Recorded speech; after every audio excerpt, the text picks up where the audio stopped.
The Shadow Over Innsmouth by H.P. Lovecraft. Read by Richard Coyle.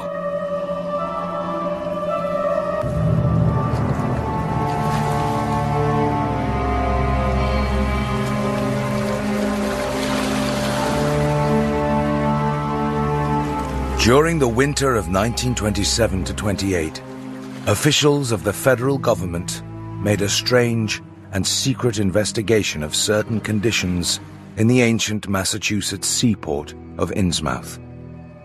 The public first learned of it in February, when a vast series of raids and arrests occurred, followed by the deliberate burning and dynamiting of an enormous number of crumbling, worm-eaten, and supposedly empty houses along the abandoned waterfront.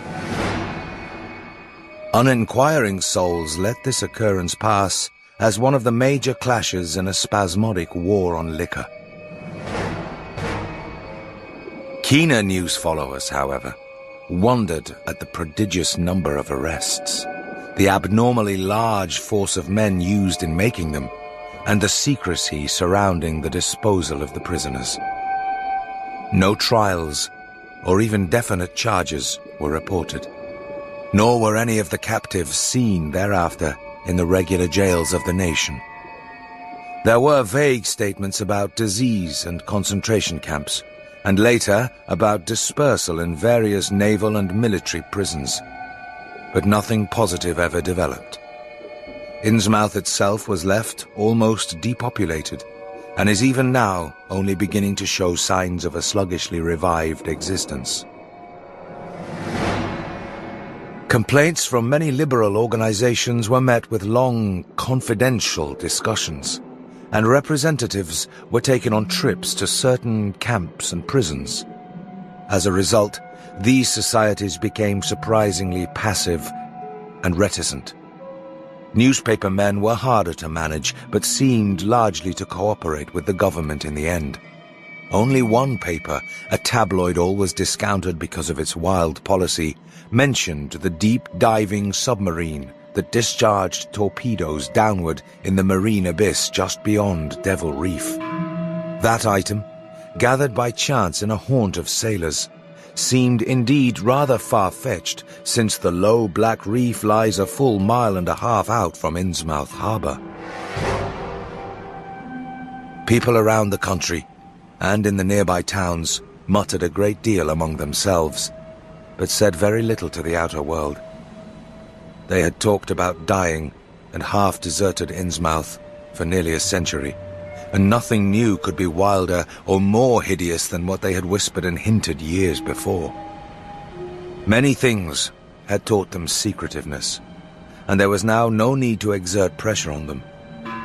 Besides, they really knew very little, for wide salt marshes, desolate and unpeopled, keep neighbors off from Innsmouth on the landward side. But at last I'm going to defy the ban on speech about this thing, for my contact with this affair has been closer than that of any other layman, and I have carried away impressions which are yet to drive me to drastic measures.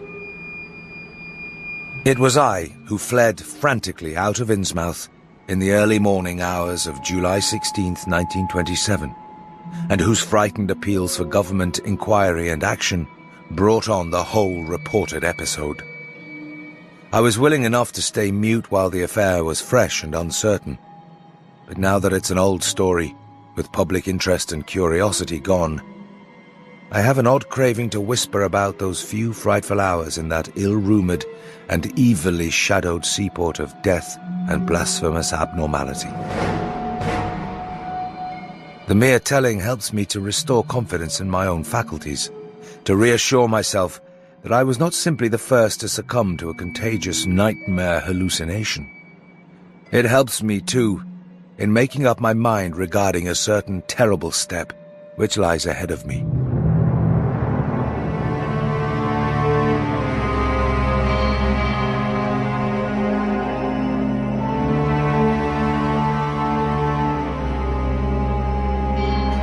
I never heard of Innsmouth till the day before I saw it for the first and, so far, last time. I was celebrating my coming of age by a tour of New England, sightseeing, antiquarian and genealogical, and had planned to go directly from ancient Newburyport to Arkham, whence my mother's family was derived. I had no car, but was travelling by train, trolley, and motor coach, always seeking the cheapest possible route. In Newburyport, they told me that the steam train was the thing to take to Arkham, and it was only at the station ticket office, when I demurred at the high fare, that I learned about Innsmouth. The stout, shrewd-faced agent, whose speech showed him to be no local man, seemed sympathetic toward my efforts at economy, and made a suggestion that none of my other informants had offered. "You could take that old bus, I suppose," he said with a certain hesitation. "But it ain't thought much of hereabouts. Goes through Innsmouth. You may have heard about that, so the people don't like it. Run by an Innsmouth fella, Joe Sargent, but never gets any custom from here, or Arkham either, I guess. I wonder it keeps running at all. I suppose it's cheap enough, but I never see more than 2 or 3 people in it. Nobody but those Innsmouth folks. Leaves the square, front of Hammond's drugstore, 10 a.m., 7 p.m., unless they changed lately. Looks like a terrible rattle trap. I've never been on it."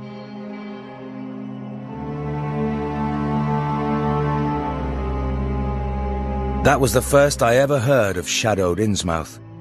Any reference to a town not shown on common maps or listed in recent guidebooks would have interested me, and the agent's odd manner of allusion roused something like real curiosity.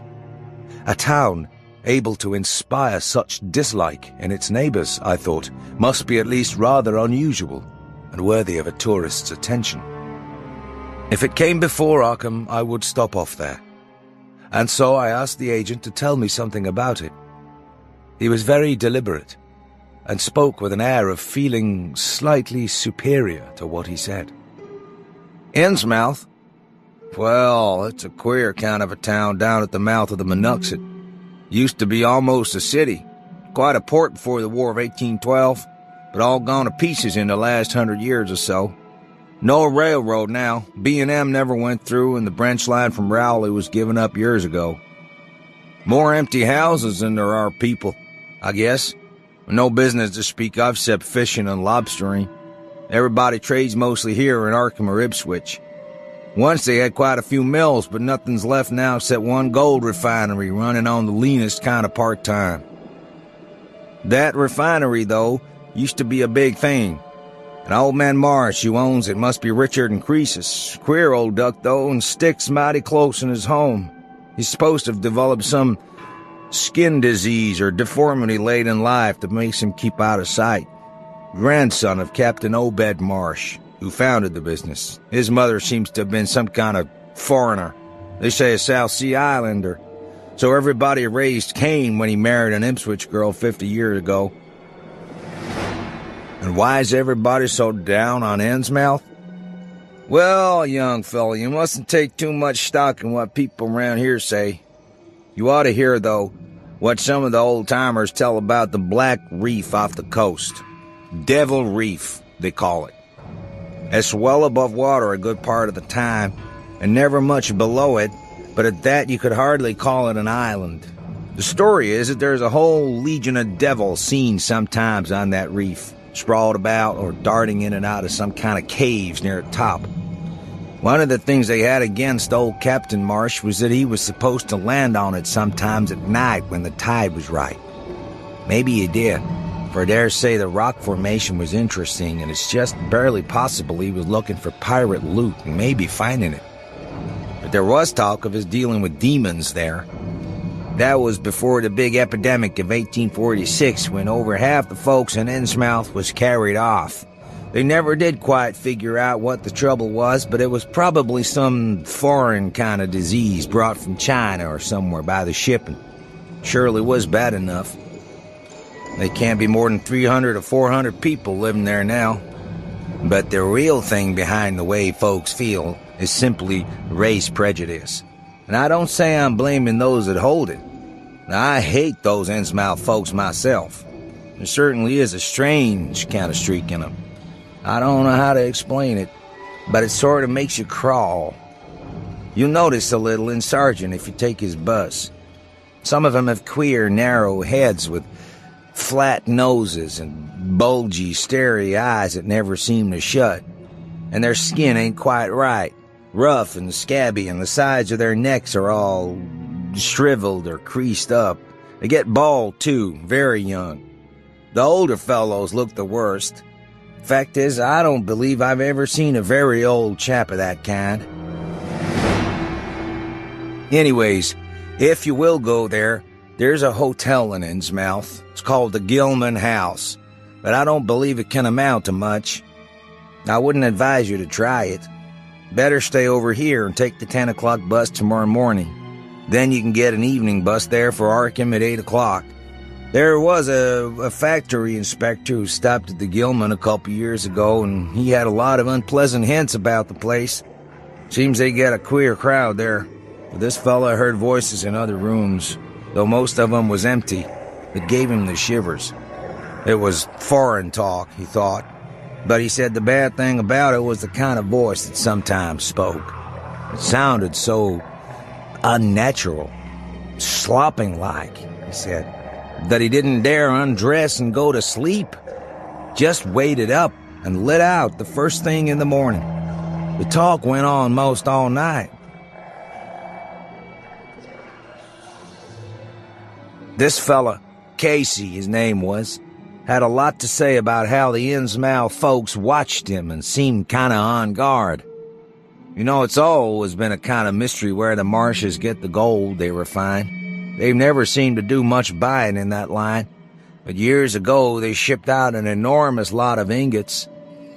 Used to be talk of a queer, foreign kind of jewelry that the sailors and refinery men sometimes sold on the sly, or that was seen once or twice on some of the Marsh women folks. People thought that maybe old Captain Obed traded for it in some heathen port. Others thought, and still think, he'd found an old pirate cache out on Devil Reef.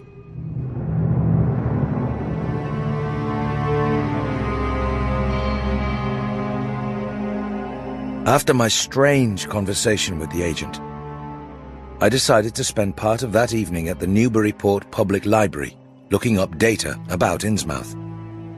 Most interesting of all was a glancing reference to that strange jewelry vaguely associated with the town. It had evidently impressed the whole countryside more than a little, for mention was made of specimens in the Museum of Miskatonic University at Arkham, and in the display room of the Newburyport Historical Society. Despite the relative lateness of the hour, I resolved to see the local sample, said to be a large, queerly proportioned thing evidently meant for a tiara, if it could possibly be arranged. The librarian gave me a note of introduction to the curator of the society, a Miss Anna Tilton, who lived nearby, and after a brief explanation, that ancient gentlewoman was kind enough to pilot me into the closed building, since the hour was not outrageously late.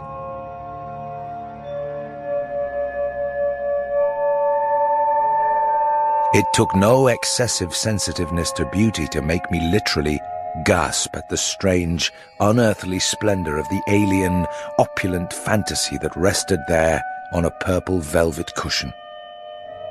Even now I can hardly describe what I saw, though it was clearly enough a sort of tiara, as the description had said. It was tall in front, and with a very large and curiously irregular periphery, as if designed for a head of almost freakishly elliptical outline. The material seemed to be predominantly gold, though a weird, lighter lustrousness hinted at some strange alloy with an equally beautiful and scarcely identifiable metal. Its condition was almost perfect. The longer I looked, the more the thing fascinated me, and in this fascination, there was a curiously disturbing element hardly to be classified or accounted for.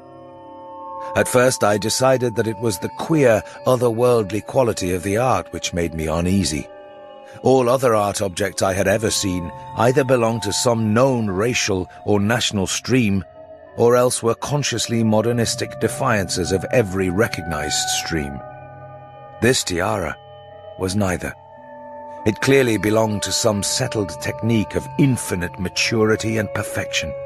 Yet that technique was utterly remote from any, Eastern or Western, ancient or modern, which I had ever heard of or seen exemplified.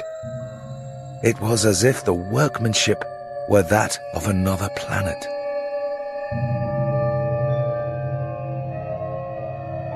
However, I soon saw that my uneasiness had a second and perhaps equally potent source residing in the pictorial and mathematical suggestions of the strange designs. The patterns all hinted of remote secrets and unimaginable abysses in time and space, and the monotonously aquatic nature of the reliefs became almost sinister. Among these reliefs were fabulous monsters of abhorrent grotesqueness and malignity, half ichthyaic and half batrachian in suggestion, which one could not dissociate from a certain haunting and uncomfortable sense of pseudo-memory, as if they called up some image from deep cells and tissues whose retentive functions are wholly primal and awesomely ancestral. At times, I fancied that every contour of these blasphemous fish frogs was overflowing with the ultimate quintessence of unknown and inhuman evil. In odd contrast to the tiara's aspect was its brief and prosy history as related by Miss Tilton. It had been pawned for a ridiculous sum at a shop in State Street in 1873 by a drunken Innsmouth man shortly afterward killed in a brawl.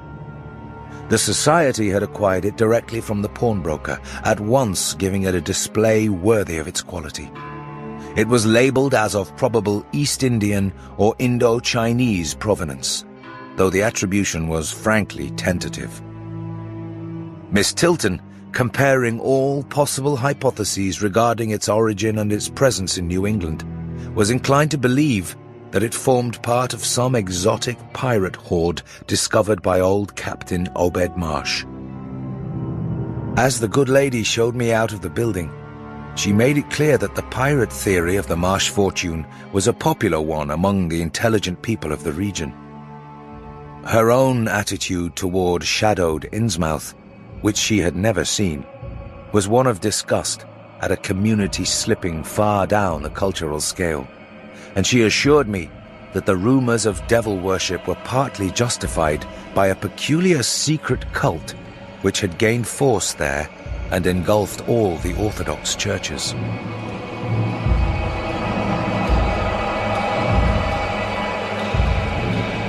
It was called, she said, the Esoteric Order of Dagon, and was undoubtedly a debased, quasi-pagan thing imported from the East a century before, at a time when the Innsmouth fisheries seemed to be going barren. Its persistence among a simple people was quite natural in view of the sudden and permanent return of abundantly fine fishing, and it soon came to be the greatest influence on the town, replacing Freemasonry altogether and taking up headquarters in the old Masonic Hall on New Church Green. All this, to the pious Miss Tilton, formed an excellent reason for shunning the ancient town of decay and desolation. But to me, it was merely a fresh incentive. To my architectural and historical anticipations was now added an acute anthropological zeal, and I could scarcely sleep in my small room at the Y as the night wore away.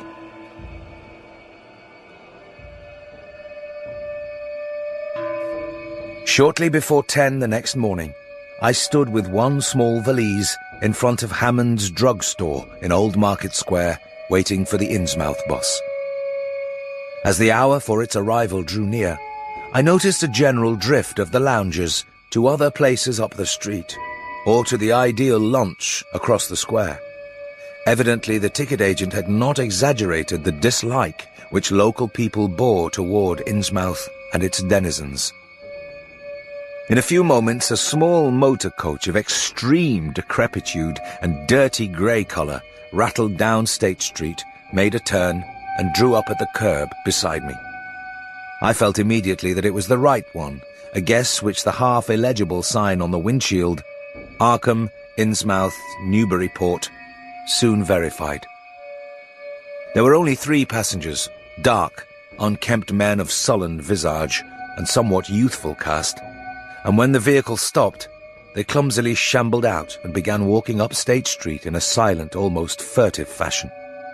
The driver also alighted, and I watched him as he went into the drugstore to make some purchase.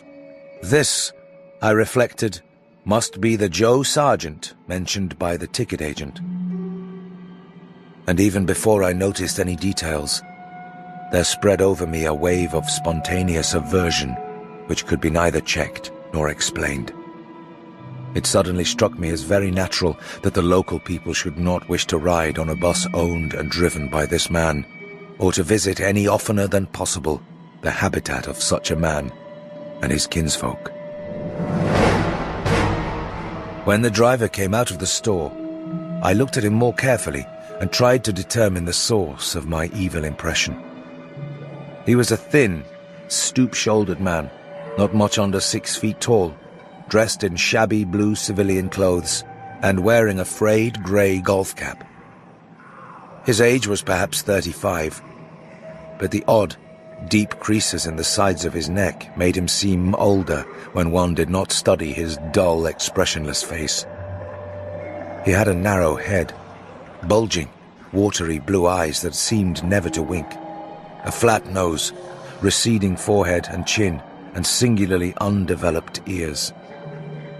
His long, thick lip and coarse-pored, greyish cheeks seemed almost beardless, except for some sparse yellow hairs that straggled and curled in irregular patches, and in places the surface seemed queerly irregular, as if peeling from some cutaneous disease. His hands were large and heavily veined, and had a very unusual greyish-blue tinge. The fingers were strikingly short in proportion to the rest of the structure, and seemed to have a tendency to curl closely into the huge palm. As he walked toward the bus, I observed his peculiarly shambling gait, and saw that his feet were inordinately immense. The more I studied them, the more I wondered how he could buy any shoes to fit them. A certain greasiness about the fellow increased my dislike. He was evidently given to working or lounging around the fish docks, and carried with him much of their characteristic smell. Just what foreign blood was in him I could not even guess. His oddities certainly did not look Asiatic, Polynesian, Levantine, or Negroid, yet I could see why the people found him alien. I myself would have thought of biological degeneration rather than alienage. I was sorry when I saw that there would be no other passengers on the bus. Somehow I did not like the idea of riding alone with this driver. But as leaving time obviously approached, I conquered my qualms and followed the man aboard, extending him a $1 bill and murmuring the single word, Innsmouth. He looked curiously at me for a second, as he returned 40 cents change, without speaking. I took a seat far behind him, but on the same side of the bus, since I wished to watch the shore during the journey.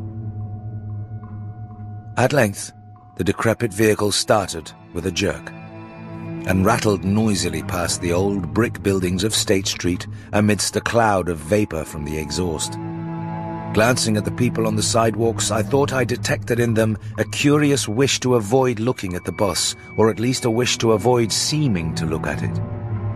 Then we turned to the left into High Street, where the going was smoother, flying by stately old mansions of the early Republic and still older colonial farmhouses, passing the Lower Green and Parker River, and finally emerging into a long, monotonous stretch of open shore country.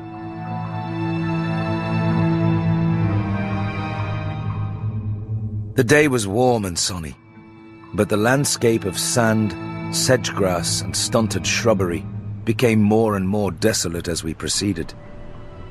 Out the window I could see the blue water and the sandy line of Plum Island, and we presently drew very near the beach as our narrow road veered off from the main highway to Rowley and Ipswich.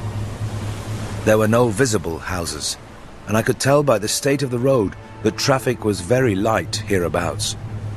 The small, weather-worn telephone poles carried only 2 wires.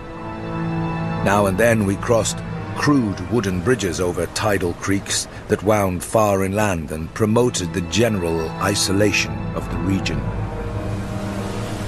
At last we lost sight of Plum Island and saw the vast expanse of the open Atlantic on our left. Our narrow course began to climb steeply, and I felt a singular sense of disquiet in looking at the lonely crest ahead, where the rutted roadway met the sky. It was as if the bus were about to keep on in its ascent, leaving the sane earth altogether and merging with the unknown arcana of upper air and cryptical sky. The smell of the sea took on ominous implications, and the silent driver's bent, rigid back and narrow head became more and more hateful. As I looked at him, I saw that the back of his head was almost as hairless as his face, having only a few straggling yellow strands upon a grey, scabrous surface. Then we reached the crest and beheld the outspread valley beyond, where the Monuxet joins the sea just north of the long line of cliffs that culminate in Kingsport Head and veer off toward Cape Ann. On the far, misty horizon I could just make out the dizzy profile of the head, topped by the queer, ancient house of which so many legends are told. But for the moment, all my attention was captured by the nearer panorama just below me. I realized, come face to face with rumour-shadowed Innsmouth.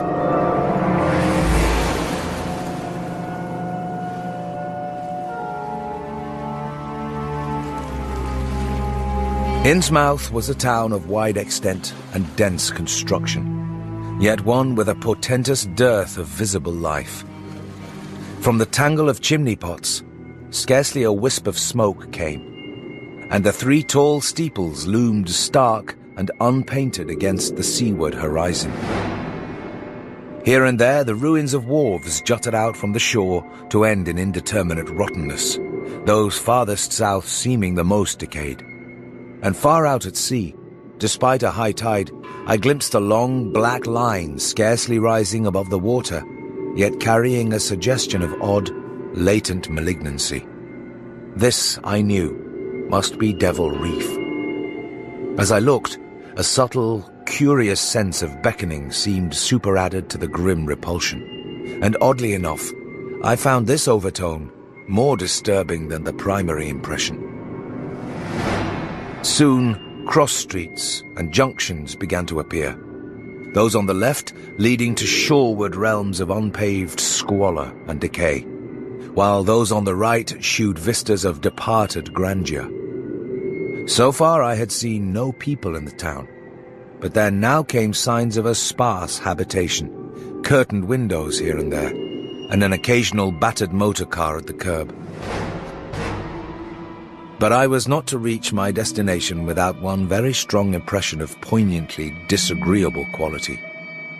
The bus had come to a sort of open concourse or radial point, with churches on 2 sides and the bedraggled remains of a circular green in the centre, and I was looking at a large, pillared hall on the right-hand junction ahead. The structure's once white paint was now grey and peeling, and the black and gold sign on the pediment was so faded that I could only with difficulty make out the words, Esoteric Order of Dagon. This, then, was the former Masonic hall, now given over to a degraded cult. As I strained to decipher this inscription, my notice was distracted by the raucous tones of a cracked bell across the street, and I quickly turned to look out the window on my side of the coach. Though the hands of its clock were missing on the side I glimpsed, I knew that those hoarse strokes were telling the hour of 11.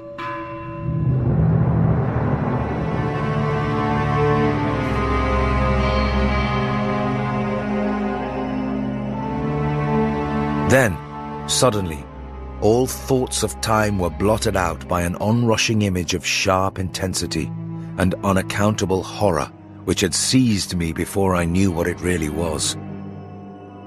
The door of the church basement was open, revealing a rectangle of blackness inside. And as I looked, a certain object crossed, or seemed to cross that dark rectangle, burning into my brain a momentary conception of nightmare, which was all the more maddening because analysis could not shew a single nightmarish quality in it. It was a living object, the first, except the driver, that I had seen since entering the compact part of the town, and had I been in a steadier mood, I would have found nothing whatever of terror in it. Clearly, as I realized a moment later, it was the pastor, clad in some peculiar vestments doubtless introduced since the Order of Dagon had modified the ritual of the local churches. The thing which had probably caught my first subconscious glance and supplied the touch of bizarre horror was the tall tiara he wore, an almost exact duplicate of the one Miss Tilton had shown me the previous evening. Was it not natural that a local mystery cult should adopt among its regimentals a unique type of headdress made familiar to the community in some strange way, perhaps as treasure trove? A sound of waterfalls became more and more distinct, and presently I saw a fairly deep river gorge ahead, spanned by a wide, iron-railed highway bridge beyond which a large square opened out. As we clanked over the bridge, I looked out on both sides and observed some factory buildings on the edge of the grassy bluff or partway down. Then we rolled into the large semicircular square across the river and drew up on the right-hand side in front of a tall, cupola-crowned building with remnants of yellow paint and with a half-effaced sign proclaiming it to be the Gilman House. I was glad to get out of that bus, and at once proceeded to check my valise in the shabby hotel lobby.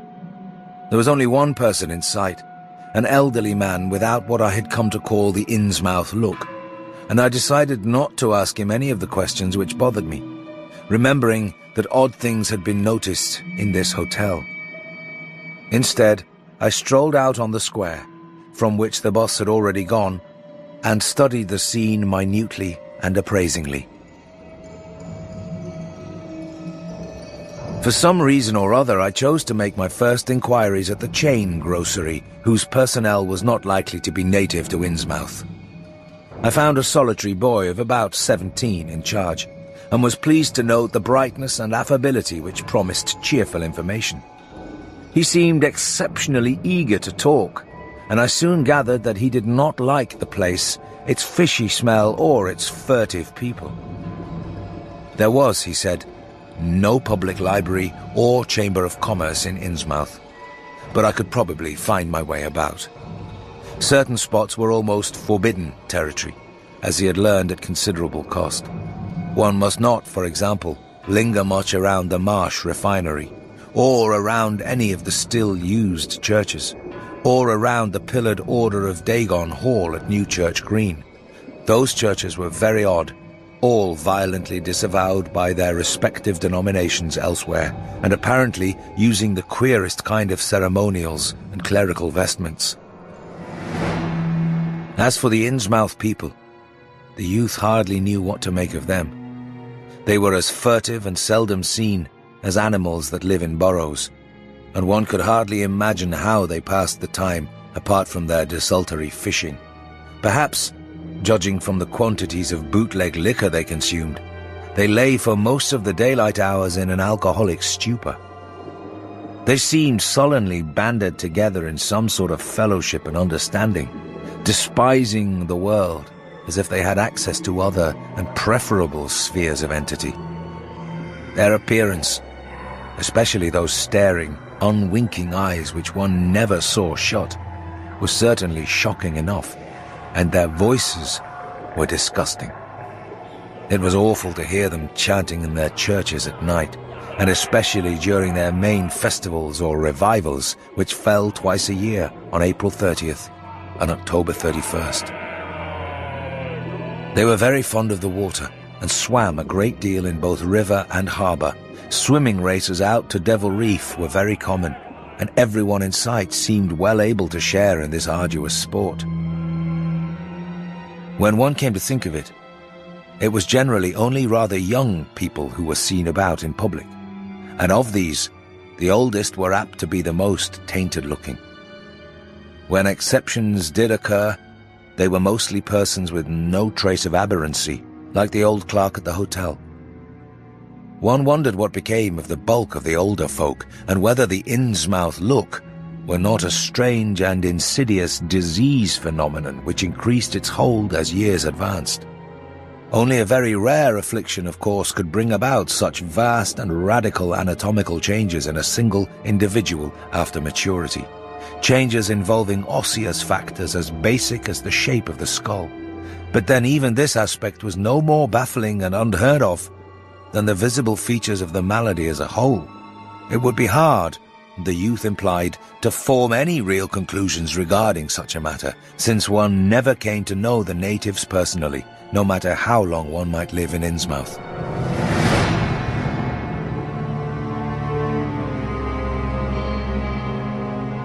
The youth was certain that many specimens, even worse than the worst visible ones, were kept locked indoors in some places. People sometimes heard the queerest kind of sounds. The tottering waterfront hovels north of the river were reputedly connected by hidden tunnels, being thus a veritable warren of unseen abnormalities. What kind of foreign blood, if any, these beings had, it was impossible to tell. They sometimes kept certain, especially repulsive characters out of sight when government agents and others from the outside world came to town.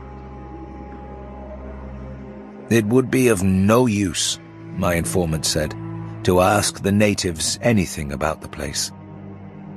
The only one who would talk was a very aged but normal-looking man who lived at the poorhouse on the north rim of the town and spent his time walking about or lounging around the fire station. This hoary character, Zadok Allen, was 96 years old and somewhat touched in the head, besides being the town drunkard. He was a strange, furtive creature who constantly looked over his shoulder as if afraid of something, and when sober, could not be persuaded to talk at all with strangers. He was, however, unable to resist any offer of his favorite poison, and once drunk, would furnish the most astonishing fragments of whispered reminiscence. It was probably from him that some of the wildest popular whispers and delusions were derived. Several non-native residents had reported monstrous glimpses from time to time, but between old Zadok's tales and the malformed denizens, it was no wonder such illusions were current.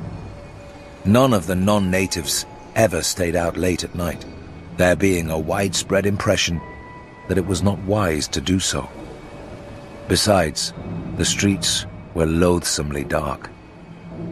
As for business, the abundance of fish was certainly almost uncanny, but the natives were taking less and less advantage of it. Of course, the town's real business was the refinery, whose commercial office was on the square only a few doors east of where we stood. Old Man Marsh was never seen, but sometimes went to the works in a closed, curtained car. His sons had formerly conducted the office in the square, but latterly they had been keeping out of sight a good deal, and leaving the brunt of affairs to the younger generation. The sons and their sisters had come to look very queer, especially the elder ones, and it was said that their health was failing. One of the Marsh daughters was a repellent, reptilian-looking woman who wore an excess of weird jewelry, clearly of the same exotic tradition as that to which the strange tiara belonged. My informant had noticed it many times, and had heard it spoken of as coming from some secret horde, either of pirates or of demons. The Marshes, together with the other 3 gently bred families of the town, the Waits, the Gilmans, and the Elliots, were all very retiring. They lived in immense houses along Washington Street, and several were reputed to harbour in concealment certain living kinsfolk whose personal aspect forbade public view, and whose deaths had been reported and recorded. Warning me that many of the street signs were down, the youth drew for my benefit a rough but ample and painstaking sketch map of the town's salient features. Disliking the dinginess of the single restaurant I had seen, I bought a fair supply of cheese crackers and ginger wafers to serve as a lunch later on. My program, I decided, would be to thread the principal streets, talk with any non-natives I might encounter, and catch the 8 o'clock coach for Arkham. The town, I could see, formed a significant and exaggerated example of communal decay, but being no sociologist, I would limit my serious observations to the field of architecture. Thus, I began my systematic though half-bewildered tour of Innsmouth's narrow, shadow-blighted ways. Not a living thing did I see, except for the scattered fishermen on the distant breakwater, and not a sound did I hear, save the lapping of the harbour tides and the roar of the falls in the Monoxet. The town was getting more and more on my nerves, and I looked behind me furtively as I picked my way back over the tottering Water Street Bridge. The Fish Street Bridge, according to the sketch, was in ruins. North of the river there were traces of squalid life. Active fish-packing houses in Water Street, smoking chimneys and patched roofs here and there, occasional sounds from indeterminate sources, and infrequent, shambling forms in the dismal streets and unpaved lanes. But I seemed to find this even more oppressive than the southerly desertion. For one thing, the people were more hideous and abnormal than those near the centre of the town, so that I was several times evilly reminded of something utterly fantastic which I could not quite place. Undoubtedly the alien strain in the Innsmouth folk was stronger here than farther inland, unless, indeed, the Innsmouth look were a disease rather than a blood strain, in which case this district might be held to harbour the more advanced cases. One detail that annoyed me was the distribution of the few faint sounds I heard. They ought naturally to have come wholly from the visibly inhabited houses, yet in reality were often strongest inside the most rigidly boarded-up facades. There were creakings, scurryings, and hoarse, doubtful noises, and I thought uncomfortably about the hidden tunnels suggested by the grocery boy. Suddenly I found myself wondering what the voices of those denizens would be like. I had heard no speech so far in this quarter, and was unaccountably anxious not to do so. Pausing only long enough to look at 2 fine but ruinous old churches at Main and Church Streets, I hastened out of that vile waterfront slum. My next logical goal was New Church Green, but somehow or other I could not bear to repass the church in whose basement I had glimpsed the inexplicably frightening form of that strangely diademed priest or pastor. Besides, the grocery youth had told me that the churches, as well as the Order of Dagon Hall, were not advisable neighborhoods for strangers. Accordingly, I kept north along Main to Martin, then turning inland, crossing Federal Street safely north of the Green, and entering the decayed patrician neighborhood of Northern Broad, Washington, Lafayette, and Adams Streets. Though these stately old avenues were ill-surfaced and unkempt, their elm-shaded dignity had not entirely departed. Mansion after mansion claimed my gaze, most of them decrepit and boarded up amidst neglected grounds, but 1 or 2 in each street showing signs of occupancy. In Washington Street, there was a row of 4 or 5 in excellent repair and with finely tended lawns and gardens, the most sumptuous of these with wide terraced parterres extending back the whole way to Lafayette Street, I took to be the home of Old Man Marsh, the afflicted refinery owner. In all these streets, no living thing was visible, and I wondered at the complete absence of cats and dogs from Innsmouth.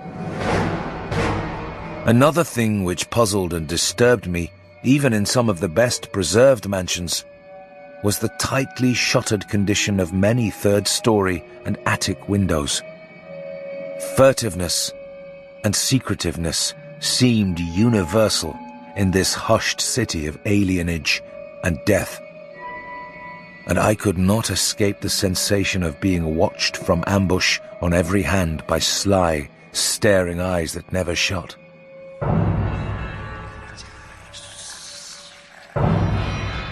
I shivered as the cracked stroke of 3 sounded from a belfry on my left. Too well did I recall the squat church from which those notes came. Following Washington Street toward the river, I now faced a new zone of former industry and commerce. Noting the ruins of a factory ahead, and seeing others with the traces of an old railway station and covered railway bridge beyond, up the gorge on my right. The uncertain bridge, now before me, was posted with a warning sign, but I took the risk and crossed again to the south bank, where traces of life reappeared. Furtive, shambling creatures stared cryptically in my direction, and more normal faces eyed me coldly and curiously. Innsmouth was rapidly becoming intolerable, and I turned down Payne Street toward the square in the hope of getting some vehicle to take me to Arkham before the still distant starting time of that sinister bus. It was then that I saw the tumble-down fire station on my left, and noticed the red-faced, bushy-bearded, watery-eyed old man in nondescript rags who sat on a bench in front of it, talking with a pair of unkempt but not abnormal-looking firemen. This, of course, must be Zadok Allen, the half-crazed, licorice nonagenarian whose tales of old Innsmouth and its shadow were so hideous and incredible. It must have been some imp of the perverse, or some sardonic pull from dark, hidden sources which made me change my plans as I did. I had long before resolved to limit my observations to architecture alone, and I was even then hurrying toward the square in an effort to get quick transportation out of this festering city of death and decay. But the sight of old Zadok Allen set up new currents in my mind and made me slacken my pace uncertainly. I had been assured that the old man could do nothing but hint at wild, disjointed and incredible legends, and I'd been warned that the natives made it unsafe to be seen talking to him. Yet the thought of this aged witness to the town's decay, with memories going back to the early days of ships and factories, was a lure that no amount of reason could make me resist. After all, the strangest and maddest of myths are often merely symbols or allegories based upon truth, and old Zadok must have seen everything which went on around Innsmouth for the last 90 years. Curiosity flared up beyond sense and caution, and in my youthful egotism, I fancied I might be able to sift the nucleus of real history from the confused, extravagant outpouring I would probably extract with the aid of raw whiskey. I knew that I could not accost him then and there, for the firemen would surely notice and object. Instead, I reflected, I would prepare by getting some bootleg liquor at a place where the grocery boy had told me it was plentiful. Then I would loaf near the fire station in apparent casualness and fall in with old Zadok after he'd started on one of his frequent rambles. The youth said that he was very restless, seldom sitting around the station for more than an hour or two at a time.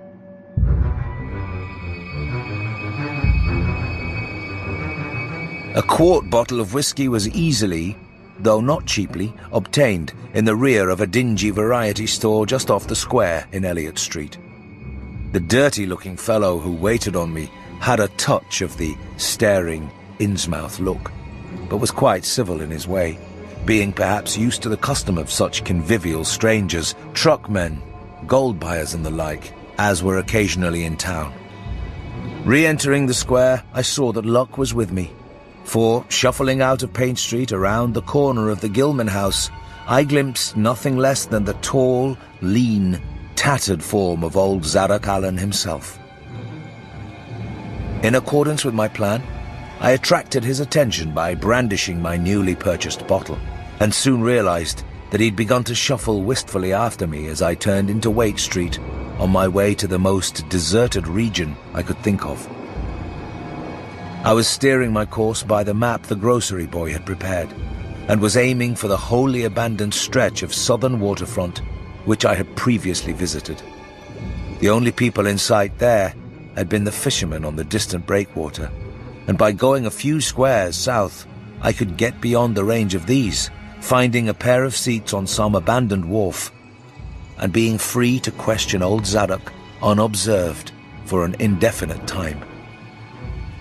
Before I reached Main Street, I could hear a faint and wheezy, "Hey, mister," behind me, and I presently allowed the old man to catch up and take copious pulls from the quart bottle. I began putting out feelers as we walked along to Water Street and turned southward amidst the omnipresent desolation and crazily tilted ruins, but found that the aged tongue did not loosen as quickly as I had expected. At length, I saw a grass-grown opening toward the sea between crumbling brick walls, with the weedy length of an earth and masonry wharf projecting beyond. Piles of moss-covered stones near the water promised tolerable seats, and the scene was sheltered from all possible view by a ruined warehouse on the north. Here, I thought, was the ideal place for a long, secret colloquy. So, I guided my companion down the lane and picked out spots to sit in amongst the mossy stones. The air of death and desertion was ghoulish, and the smell of fish almost insufferable.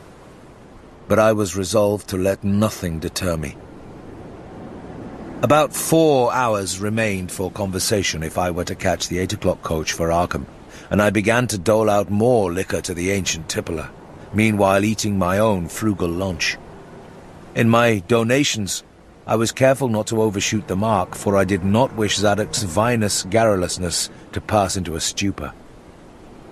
After an hour, his furtive taciturnity showed signs of disappearing, but much to my disappointment, he still sidetracked my questions about Innsmouth and its shadow-haunted past. He would babble of current topics, revealing a wide acquaintance with newspapers and a great tendency to philosophize in a sententious village fashion. Toward the end of the second hour, I feared my quart of whiskey would not be enough to produce results, and was wondering whether I'd better leave old Zadok and go back for more. Just then, however, chance made the opening which my questions had been unable to make, and the wheezing ancient's rambling took a turn that caused me to lean forward and listen alertly. My back was toward the fishy-smelling sea, but he was facing it, and something or other had caused his wandering gaze to light on the low, distant line of Devil Reef, then showing plainly and almost fascinatingly above the waves. The sight seemed to displease him, for he began a series of weak curses which ended in a confidential whisper and a knowing leer. He bent toward me, took hold of my coat lapel, and hissed out some hints that could not be mistaken.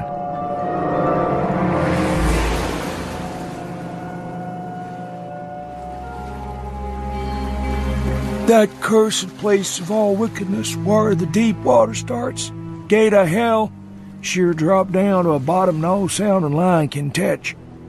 Old Captain Obed done it, him that found out more'n was good for him in the South Sea Islands. Everybody was in a bad way them days. Trade falling off, mills losing business, even the new ones. And the best of our menfolks kilt the privateering in the War of 1812, or lost with the Elizy brig and the Ranger Snow, both of 'em Gilman ventures. Obed Marsh, he had 3 ships afloat, Brigantine Columbia, Brig Hetty, and bark Sumatra Queen, He was the only one as kept on with the East Indian Pacific trade, though Esdras Martin's barkentine Malay pride made a venture as late as 28. Never was nobody like Captain Obed. Old limb of Satan. I can mind him a-telling about foreign parts, calling all the folks stupid for going to Christian meeting and bearing their burdens meek and lowly. Says they ought to get better gods like some of the folks in the Inges. Gods that'd bring 'em good fishing in return for their sacrifices and that'd really answer folks' prayers. Matt Elliott, his first mate, talked a lot too, only he was agin folks doing any heathen things. Told about an island east of Otaheite where there was a lot of stone ruins older than anybody knew anything about, kind of like them on Ponape in the Carolines, but with carvings of faces that looked like the big statues on the Easter Island. They was a little volcanic island near there too, where there was other ruins with different carvings, ruins all wore away like they'd been under the sea unked, and with pictures of awful monsters all over 'em. Well, sir, Matt, he says the natives around there had all the fish they could catch and sported bracelets and armlets and head rigs made out of a queer kind of gold and covered with pictures of monsters, just like the ones carved over the ruins on the little island. Sort of fish-like frogs or frog-like fishes that was drawed in all kinds of positions like they was human beings. Obed, he notices besides that lots of the handsome young folks would drop out of sight for good from year to year, and that there weren't many old folks around. Also, he thinks some of the folks looked darn queer, even for Kanakies. It took Obed to get the truth out of them heathen. I don't know how he done it, but he begun by trading for the gold-like things they wore. Asked them where they come from, and if they could get more, and finally wormed the story out of the old chief. Wallachia they called him. Nobody but Obed had ever believed the old yeller devil, but the captain could read folks like they was books. Nobody never believes me now when I tell 'em, and I don't suppose you will, young feller. Though come to look at you have kind of got them sharp reading eyes like Obed had.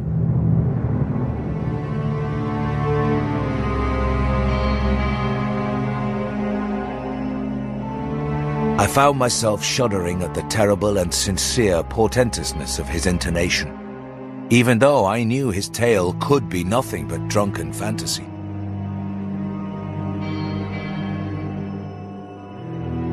Well, sir, Obed, he learned that these things on this earth as most folks never heard about, and wouldn't believe if they did hear.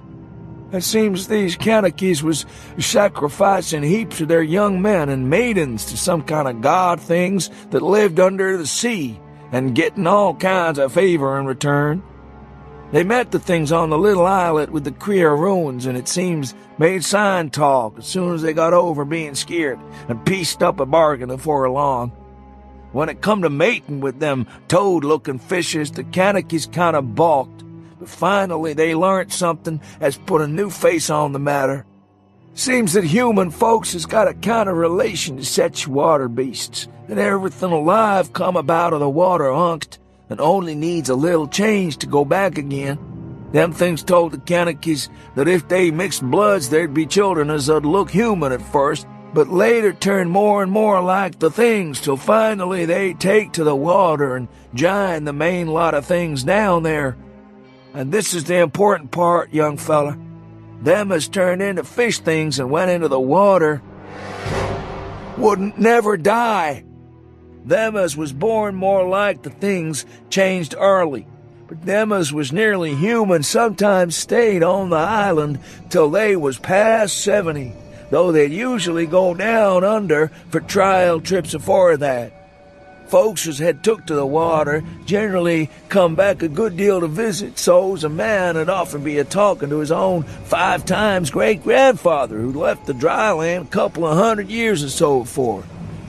Everybody got out of the idea of dying. They thought what they got was well worth all they had to give up. And I guess Obed kind of come to think the same himself when he chewed over old Wallachia's story a bit. Wallachia, though, was one of the few as hadn't got none of the fish blood, being of a royal line that intermarry with royal lines on other islands. Wallachia, he showed Obed a lot of rites and incantations as had to do with the sea things, and let him see some of the folks in the villages had changed a lot from human shape. Somehow or other, though, he never would let him see one of the regular things from right out of the water. In the end, he give him a funny kind of thingamajig made out of lead or something that he said would bring up the fish things from any place in the water where there might be a nest of them. Matt, now he didn't like this business at all and wanted Obed should keep away from the island. But the captain was sharp for gain and found he could get them gold-like things so cheap it'd pay him to make a speciality of them. Things went on that way for years, and Obed got enough of that gold-like stuff to make him start the refinery in Waite's old run-down fulling mill. He didn't dare sell the pieces like they was, for folks would be all the time asking questions. All the same, his crews would get a piece and dispose of it now and then, even though they was swore to keep quiet, and he let his women folks wear some of the pieces as was more human-like than most. Well, come about 38, when I was 7-year-old, Obed, he found the island people all wiped out between voyages. Seems the other normal islanders had got wind of what was going on and had took matters into their own hands. Pious cusses, these was. They didn't leave nothing standing on either the main island or the little volcanic island, except what parts of the ruins was too big to knock down. In some places they was little stones strewed about, like charms. Folks all wiped out. No trace of no gold-like things, and none of the nearby Kanakys would breathe a word about the matter. Wouldn't even admit there'd ever been any people on that island. Now that naturally hit Obed pretty hard, seeing as his normal trade was doing very poor. It hit the whole of Innsmouth, too, because in seafaring days, what profited the master of a ship generally profited the crew proportionate.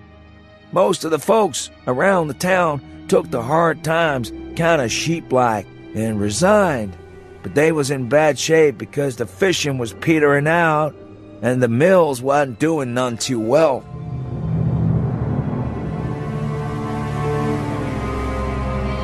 Now then's the time, Obed, he began a-cursing at the folks for being dull sheep and praying to a Christian heaven as didn't help him none.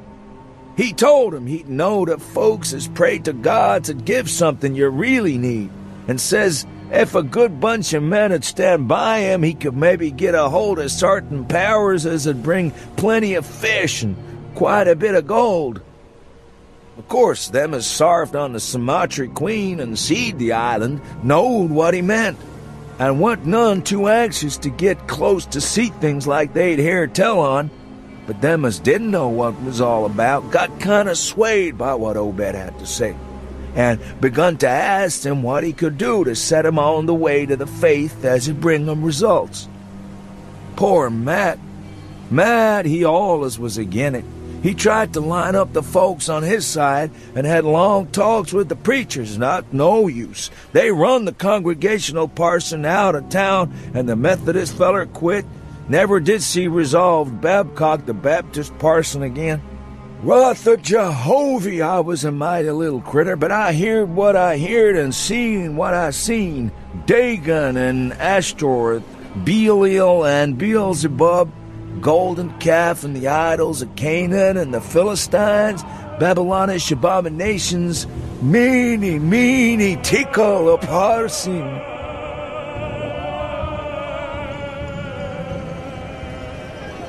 He stopped, and from the look in his watery blue eyes, I feared he was close to a stupor brought on by the whiskey I'd given him. But when I gently shook his shoulder, He turned on me with astonishing alertness and snapped out some more obscure phrases. Don't believe me, huh? Yeah, you just tell me, young feller. Why, Captain Obed and 20-odd other folks used to row out to Devil Reef in the dead of night and chant things so loud you could hear 'em all over town when the wind was right. Tell me that, huh? And tell me why Obed was always dropping heavy things down into the deep water the other side of the reef where the bottom shoots down like a cliff lower than you can sound. Tell me what he done with that funny-shaped leg thingamajig as Wallachia gave him. And why'd the new church parsons, fellers as used to be sailors, wear them queer robes and cover themselves with them gold-like things Obed brung, huh? The watery blue eyes were almost savage and maniacal now, and the dirty white beard bristled electrically. Old Zadok probably saw me shrink back, for he had begun to cackle evilly.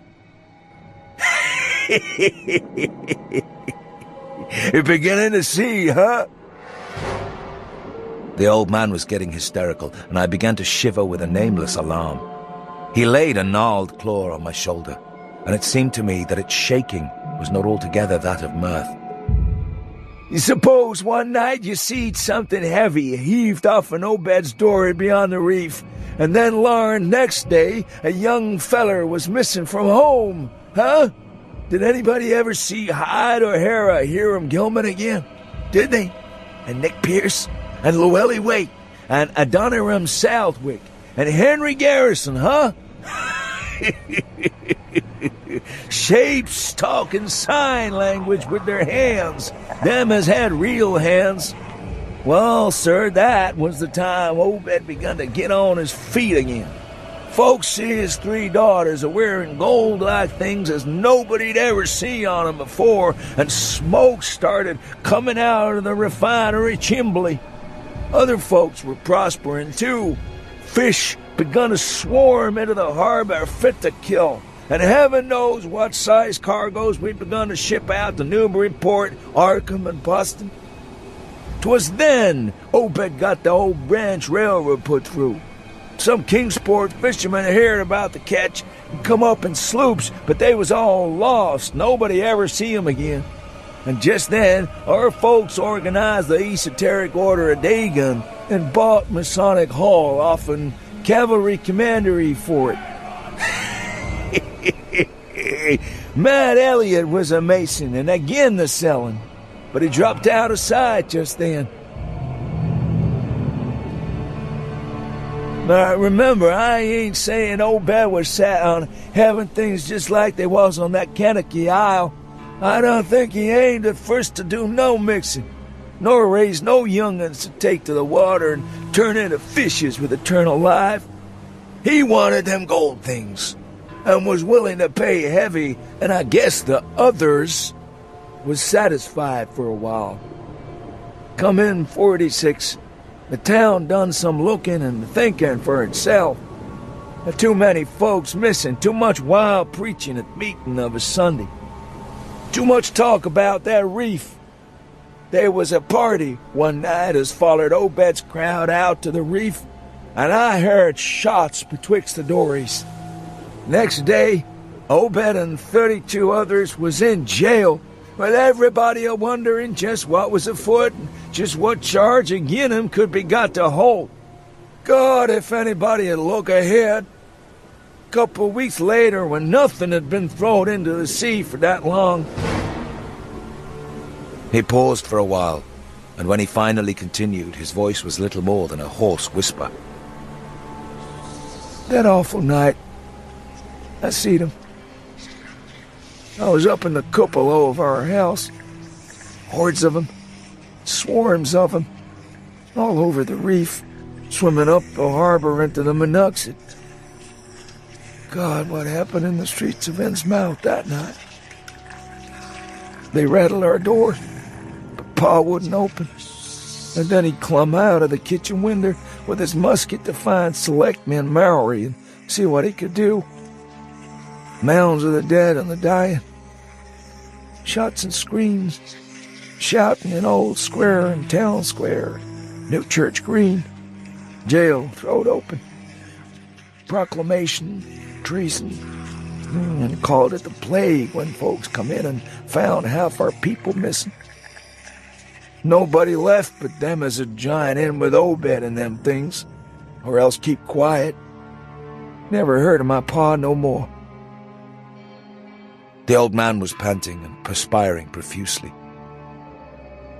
Everything cleaned up in the morning, but there was traces.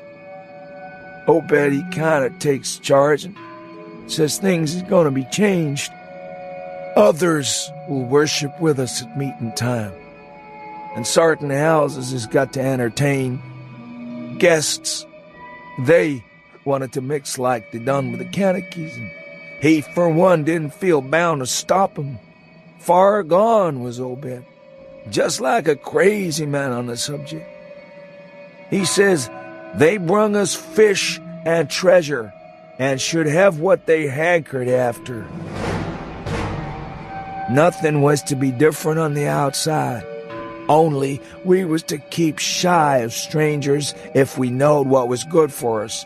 We all had to take the oath of Dagon, and later on they was second and third oaths that some on us took. Them as had helped special, it gets special rewards, gold and such. No use balking, for they was millions of 'em down there. They'd rather not start rising and wiping out humankind, but if they was gave away and forced to, they could do a lot toward just that. Now, we didn't have them old charms to cut 'em off like folks in the South Sea did, and them Canakees wouldn't never give away their secrets. Yield up enough sacrifices and savage knickknacks and harborage in the town when they wanted it, and they let well enough alone. Wouldn't bother no strangers as might bear tales outside, that is, without they got prying. All in the band of the faithful, order of Dagon, and the children should never die, but go back to the mother Hydra and father Dagon, what we all come from on't. La, Cthulhu for taken, Funglui, Mgulawan Nuff, Cthulhu Relaya, Wagan Noggle for taken.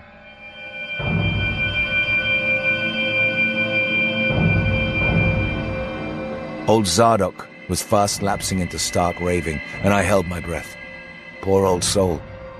To what pitiful depths of hallucination had his liquor, plus his hatred of the decay, alienage, and disease around him, brought that fertile, imaginative brain?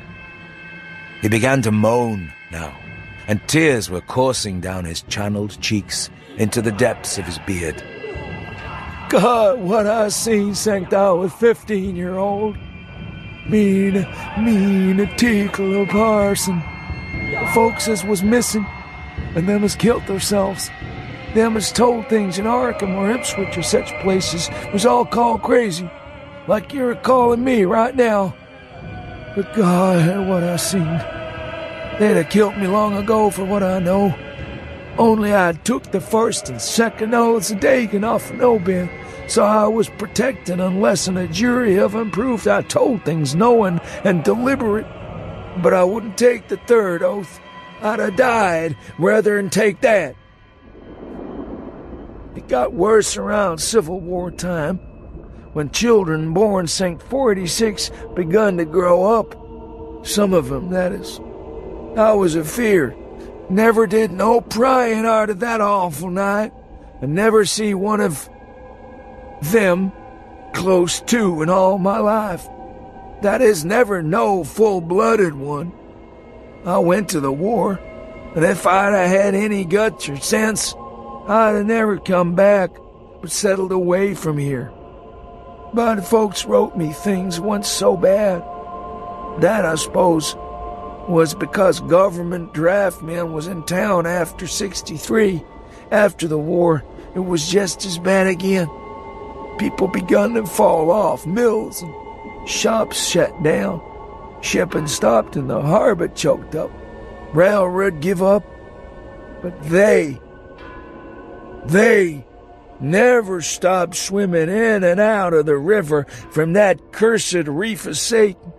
And more attic windows got boarded up, and more noises was heard in houses as one supposed to have nobody in 'em. And then 46, Captain Obed took a second wife that nobody in the town never seen. Some says he didn't want to, but was made to by them as he called in. He had 3 children by her. 2 was disappeared young, but one gal as looked like anybody else and was educated in Europe. Obed finally got her married off by a trick to an Arkham fella as didn't suspect nothing. But nobody outside'll have nothing to do with Innsmouth folks now. Barnabas Morris, that runs the refinery now, is Obed's grandson by his first wife, son of Onesiphorus, his eldest son. But his mother was another of them as wa'n't never seen outdoors.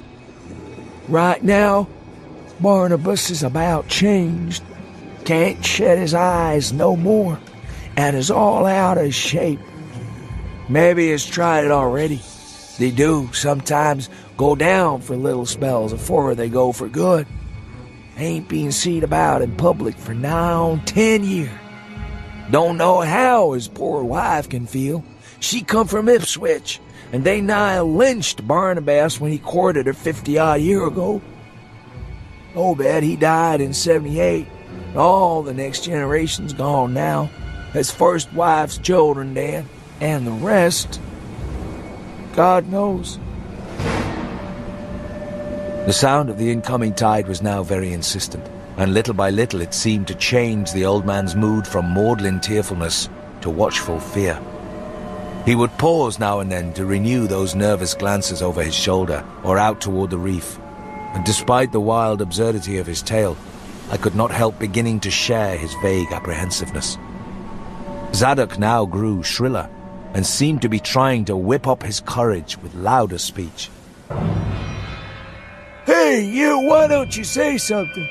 How'd you like to be living in a town like this, with everything a-rotting and a-dying, and boarded-up monsters crawling and bleating and barking and hopping around black cellars and attics every way you turn?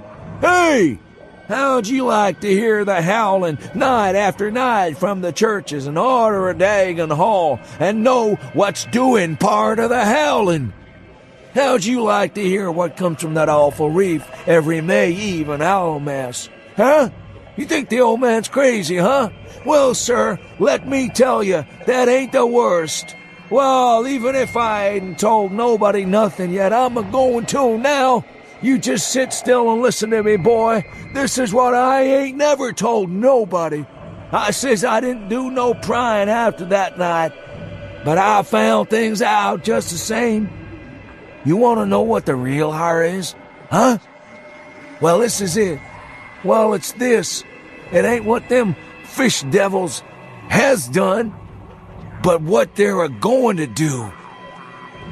They're a-bringing things up out of where they come from into the town. They've been doing it for years and slackening up lately. Them houses north of the river betwixt Water and Main Streets is full of them. Them devils and what they brung. And when they get ready, I say, when they get ready. You ever hear tell of a Shoggoth? Hey, do you hear me? I tell you, I know what them things be. I seen them one night when...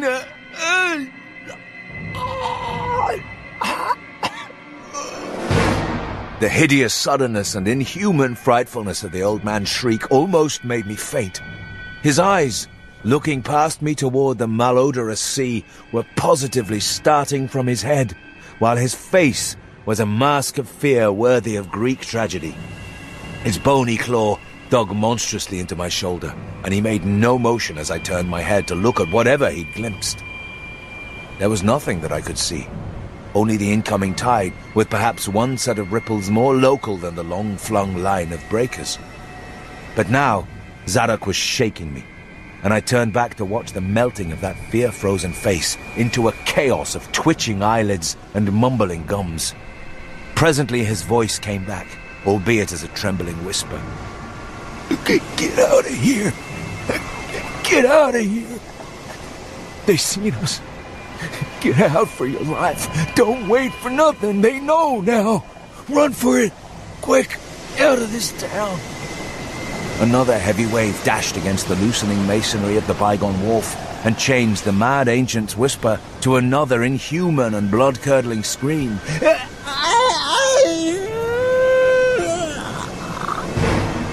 Before I could recover my scattered wits, he had relaxed his clutch on my shoulder and dashed wildly inland toward the street, reeling northward around the ruined warehouse wall. I glanced back at the sea, but there was nothing there.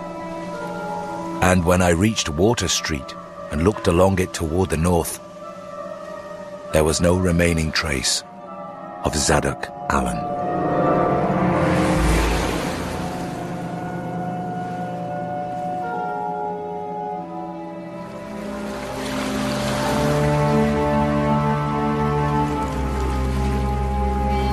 I boarded the empty coach and took the same seat I had taken before, but was hardly settled before its driver reappeared and began mumbling in a throaty voice of peculiar repulsiveness. I was, it appeared, in very bad luck. There had been something wrong with the engine, despite the excellent time made from Newburyport, and the bus could not complete the journey to Arkham. Sergeant was sorry, but I would have to stop over at the Gilman Hotel. Probably the clerk would make the price easy for me, but there was nothing else to do. Almost dazed by this sudden obstacle and violently dreading the fall of night in this decaying and half-unlighted town, I left the bus and re-entered the hotel lobby, where the sullen, queer-looking night clerk told me I could have room 428 on next the top floor, large but without running water, for $1. I was immediately disturbed to find the absence of a bolt on the door of my room. One had been there, as marks clearly showed, but there were signs of recent removal. No doubt it had become out of order, like so many other things in this decrepit edifice. In my nervousness, I looked around and discovered a bolt on the clothes press which seemed to be of the same size, judging from the marks, as the one formerly on the door. To gain a partial relief from the general tension, I busied myself by transferring this hardware to the vacant place with the aid of a handy 3-in-1 device, including a screwdriver, which I kept on my keyring. The bolt fitted perfectly, and I was somewhat relieved when I knew that I could shoot it firmly upon retiring. There were adequate bolts on the 2 lateral doors to connecting rooms, and these I proceeded to fasten. I did not undress, but decided to read till I was sleepy, and then lie down with only my coat, collar, and shoes off. Taking a pocket flashlight from my valise, I placed it in my trousers so that I could read my watch if I woke up later in the dark. At length, feeling a fatigue which had nothing of drowsiness in it, I bolted the newly outfitted hall door, turned off the light, and threw myself down on the hard, uneven bed, coat, collar, shoes, and all.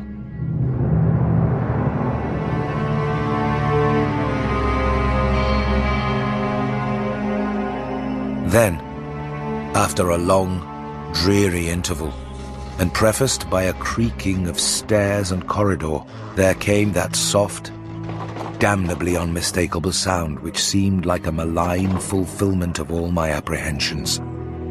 Without the least shadow of a doubt, the lock on my hall door was being tried, cautiously, furtively, tentatively. It never once occurred to me that the fumbling might be a mere mistake. Malign purpose was all I could think of, and I kept deathly quiet, awaiting the would-be intruder's next move. After a time, the cautious rattling ceased, and I heard the room to the north entered with a passkey. Then the lock of the connecting door to my room was softly tried. The bolt held, of course, and I heard the floor creak as the prowler left the room. After a moment there came another soft rattling, and I knew that the room to the south of me was being entered. Again, a furtive trying of a bolted connecting door, and again, a receding creaking. This time the creaking went along the hall and down the stairs, so I knew that the prowler had realized the bolted condition of my doors and was giving up his attempt for a greater or lesser time, as the future would show. The readiness with which I fell into a plan of action proves that I must have been subconsciously fearing some menace and considering possible avenues of escape for hours. From the first, I felt that the unseen fumbler meant a danger not to be met or dealt with, but only to be fled from as precipitately as possible. The one thing to do was to get out of that hotel alive as quickly as I could, and through some channel other than the front stairs and lobby.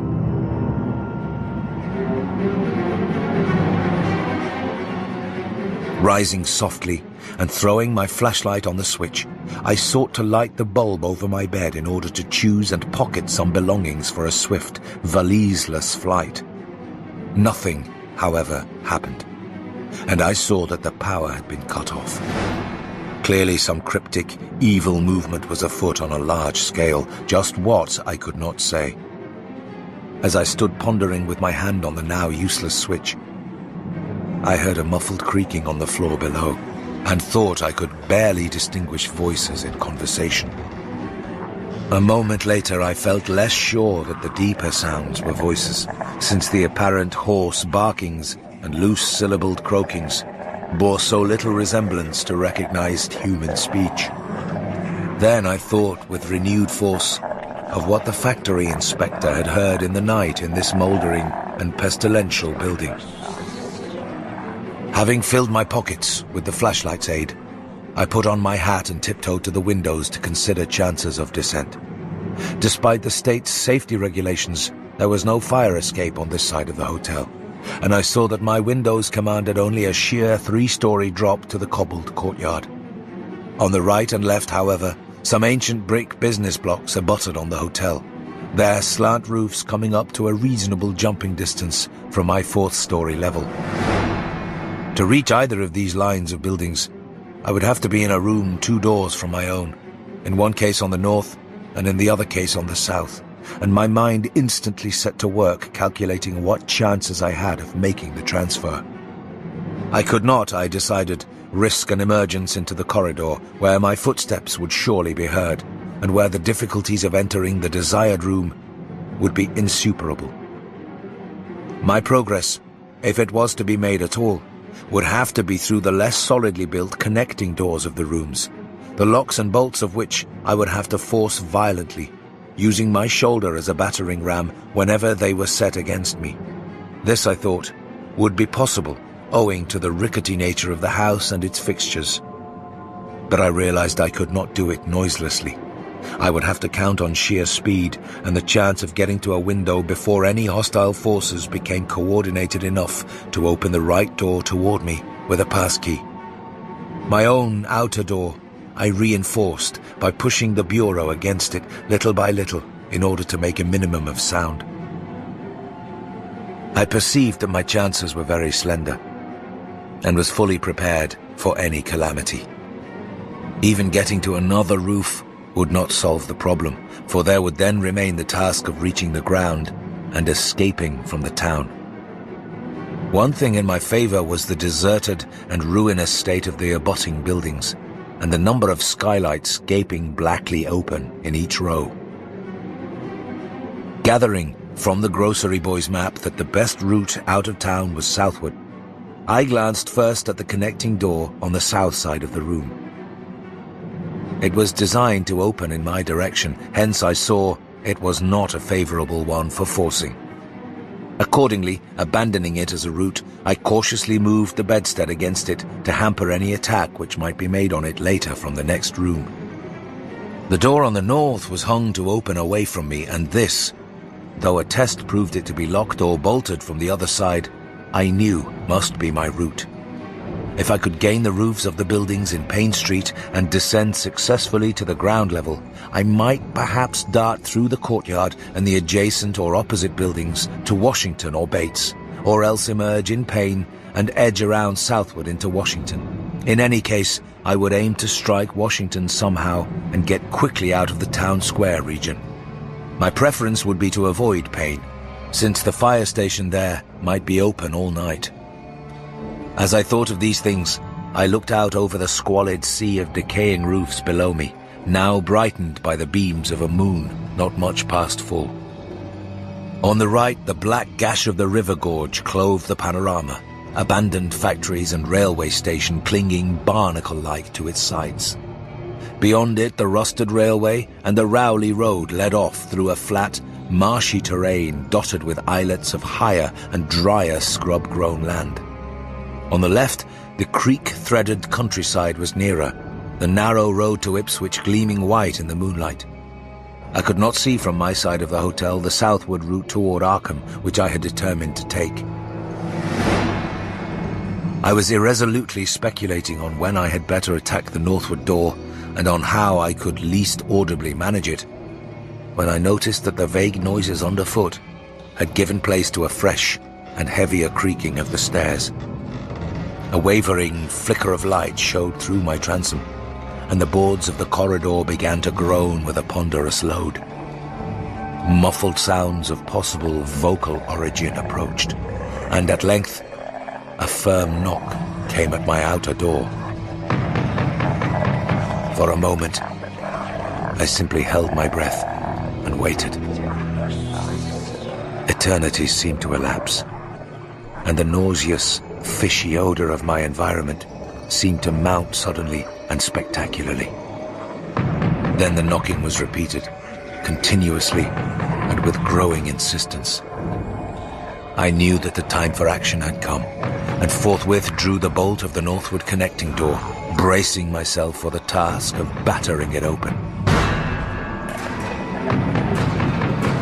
The knocking waxed louder, and I hoped that its volume would cover the sound of my efforts. At last, beginning my attempt, I lunged again and again at the thin paneling with my left shoulder, heedless of shock or pain. The door resisted even more than I had expected, but I did not give in, and all the while the clamor at the outer door increased. Finally, the connecting door gave, but with such a crash that I knew those outside must have heard. Instantly, the outside knocking became a violent battering, while keys sounded ominously in the hall doors of the rooms on both sides of me. Rushing through the newly opened connection, I succeeded in bolting the northerly hall door before the lock could be turned. But even as I did so, I heard the hall door of the third room, the one from whose window I had hoped to reach the roof below, being tried with a passkey. For an instant, I felt absolute despair, since my trapping in a chamber with no window egress seemed complete. A wave of almost abnormal horror swept over me and invested with a terrible but unexplainable singularity the flashlight glimpsed dust prints made by the intruder who had lately tried my door from this room. Then, with a dazed automatism which persisted despite hopelessness, I made for the next connecting door and performed the blind motion of pushing at it in an effort to get through, and, granting that fastenings might be as providentially intact as in this second room, bolt the hall door beyond before the lock could be turned from outside. Sheer, fortunate chance gave me my reprieve, for the connecting door before me was not only unlocked, but actually ajar. In a second I was through, and had my right knee and shoulder against a hall door which was visibly opening inward. My pressure took the opener off guard, for the thing shut as I pushed, so that I could slip the well-conditioned bolt as I had done with the other door. As I gained this respite, I heard the battering at the two other doors abate, while a confused clatter came from the connecting door I had shielded with the bedstead. Evidently, the bulk of my assailants had entered the southerly room and were massing in a lateral attack. But at the same moment, a passkey sounded in the next door to the north, and I knew that a nearer peril was at hand. The northward connecting door was wide open, but there was no time to think about checking the already turning lock in the hall. All I could do was to shut and bolt the open connecting door, as well as its mate on the opposite side, pushing a bedstead against the one and a bureau against the other, and moving a washstand in front of the hall door. I must, I saw, trust to such makeshift barriers to shield me till I could get out the window and on the roof of the Payne Street block. But even in this acute moment, my chief horror was something apart from the immediate weakness of my defenses. I was shuddering because not one of my pursuers, despite some hideous pantings, gruntings, and subdued barkings at odd intervals, was uttering an unmuffled or intelligible vocal sound.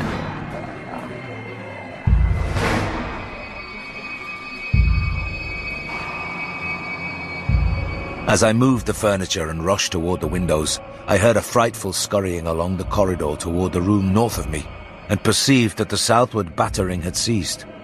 Plainly, most of my opponents were about to concentrate against the feeble connecting door which they knew must open directly on me. Outside, the moon played on the ridgepole of the block below, and I saw that the jump would be desperately hazardous because of the steep surface on which I must land. Surveying the conditions, I chose the more southerly of the two windows as my avenue of escape, planning to land on the inner slope of the roof and make for the nearest skylight. Once inside one of the decrepit brick structures, I would have to reckon with pursuit, but I hoped to descend and dodge in and out of yawning doorways along the shadowed courtyard, eventually getting to Washington Street and slipping out of town toward the south. The clatter at the northerly connecting door was now terrific, and I saw that the weak paneling was beginning to splinter. Obviously, the besiegers had brought some ponderous object into play as a battering ram. The bedstead, however, still held firm, so that I had at least a faint chance of making good my escape. As I opened the window, I noticed that it was flanked by heavy velour draperies suspended from a pole by brass rings, and also that there was a large projecting catch for the shutters on the exterior. Seeing a possible means of avoiding the dangerous jump, I yanked at the hangings and brought them down, pole and all, then quickly hooking two of the rings in the shutter catch and flinging the drapery outside. The heavy folds reached fully to the abutting roof, and I saw that the rings and catch would be likely to bear my weight. So, climbing out of the window and down the improvised rope ladder, I left behind me forever the morbid and horror-infested fabric of the Gilman house.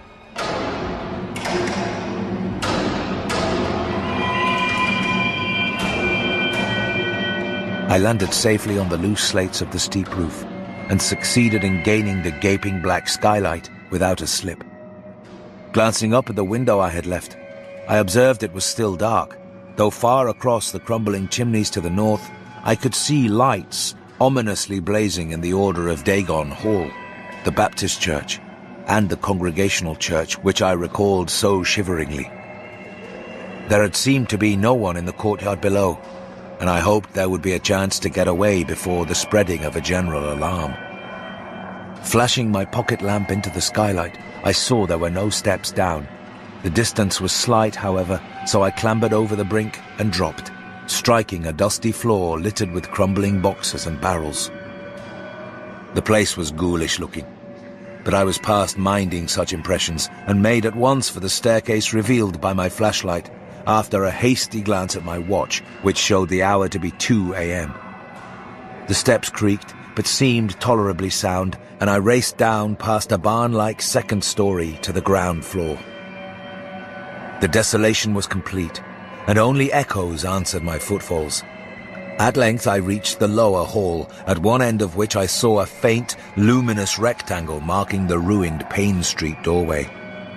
Heading the other way, I found the back door also open, and darted out and down 5 stone steps to the grass-grown cobblestones of the courtyard. The moonbeams did not reach down here, but I could just see my way about without using the flashlight. Some of the windows on the Gilman house side were faintly glowing, and I thought I heard confused sounds within. Walking softly over to the Washington Street side, I perceived several open doorways and chose the nearest as my route out. The hallway inside was black, and when I reached the opposite end, I saw that the street door was wedged immovably shut. Resolved to try another building, I groped my way back toward the courtyard, but stopped short when close to the doorway. For out of an open door in the Gilman house, a large crowd of doubtful shapes was pouring, lanterns bobbing in the darkness and horrible croaking voices exchanging low cries in what was certainly not English. The figures moved uncertainly, and I realized to my relief that they did not know where I had gone. But for all that, they sent a shiver of horror through my frame. Their features were indistinguishable, but their crouching, shambling gait was abominably repellent. And worst of all, I perceived that one figure was strangely robed and unmistakably surmounted by a tall tiara of a design altogether too familiar.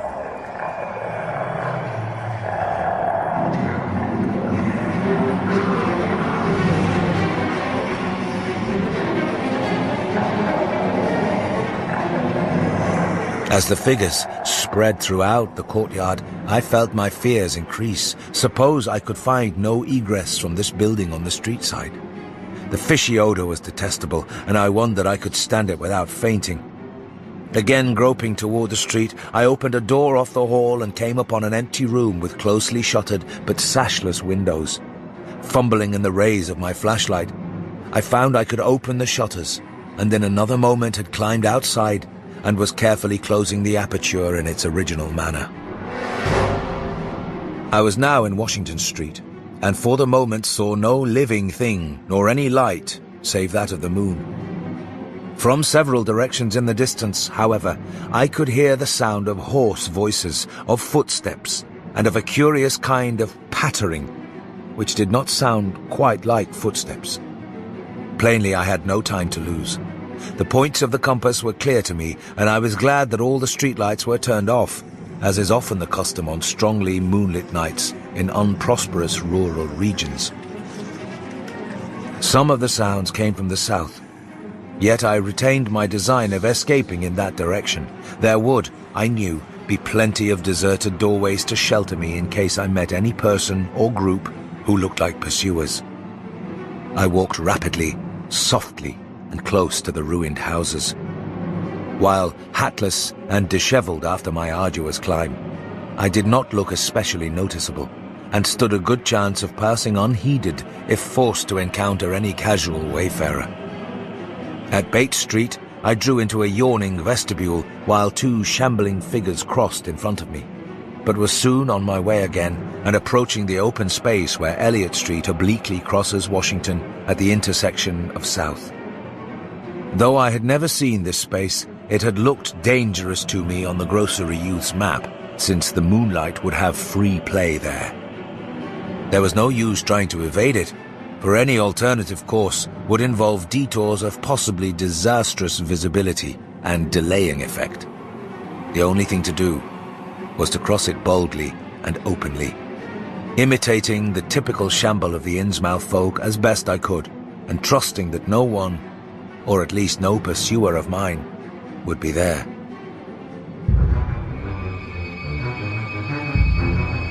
Just how fully the pursuit was organized, and indeed just what its purpose might be, I could form no idea. There seemed to be unusual activity in the town, but I judged that the news of my escape from the Gilman had not yet spread. I would, of course, soon have to shift from Washington to some other southward street, for that party from the hotel would doubtless be after me. I must have left dust prints in that last old building, revealing how I'd gained the street. The open space was, as I had expected, strongly moonlit, and I saw the remains of a park-like, iron-railed green in its center. Fortunately, no one was about, though a curious sort of buzz or roar seemed to be increasing in the direction of Town Square. South Street was very wide, leading directly down a slight declivity to the waterfront and commanding a long view out at sea, and I hoped that no one would be glancing up it from afar as I crossed in the bright moonlight.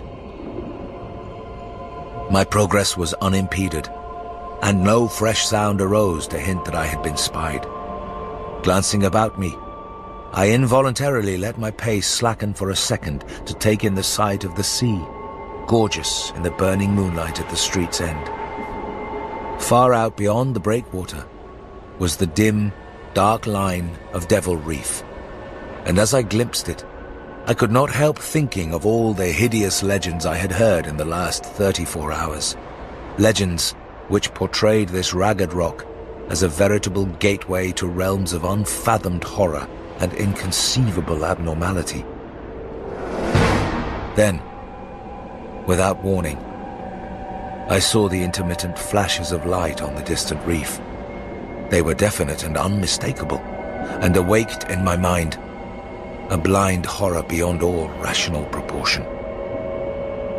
My muscles tightened for panic flight, held in only by a certain unconscious caution and half-hypnotic fascination. And to make matters worse, there now flashed forth from the lofty cupola of the Gilman house, which loomed up to the northeast behind me, a series of analogous, though differently spaced gleams which could be nothing less than an answering signal.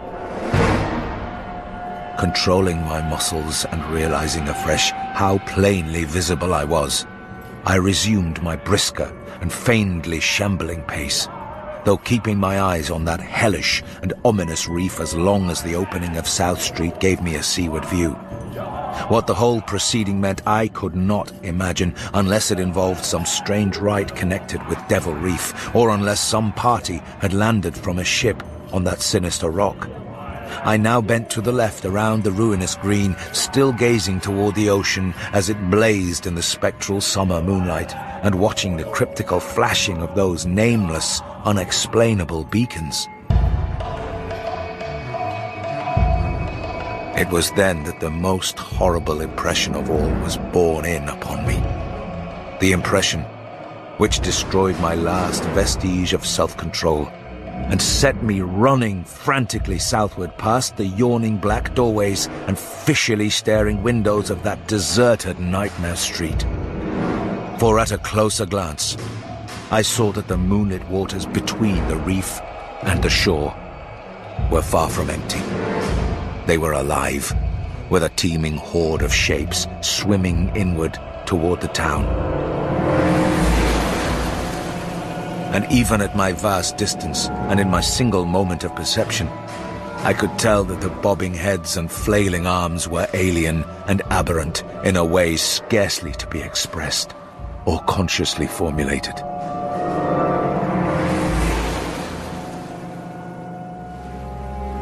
My frantic running ceased before I had covered a block, for at my left I began to hear something like the hue and cry of organized pursuit.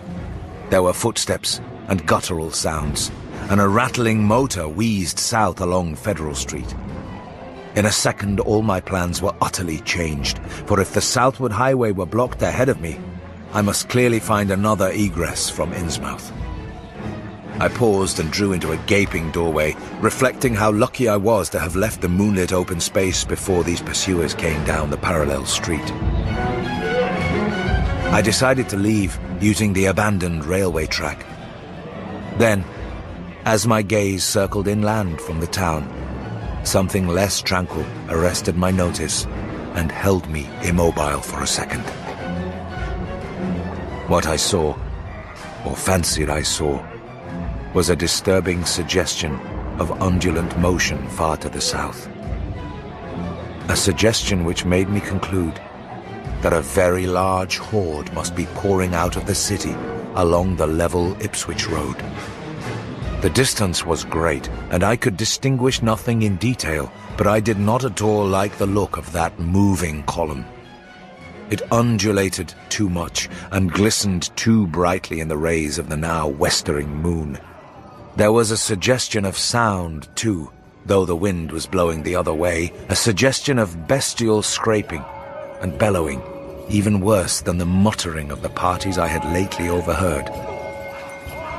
All sorts of unpleasant conjectures crossed my mind.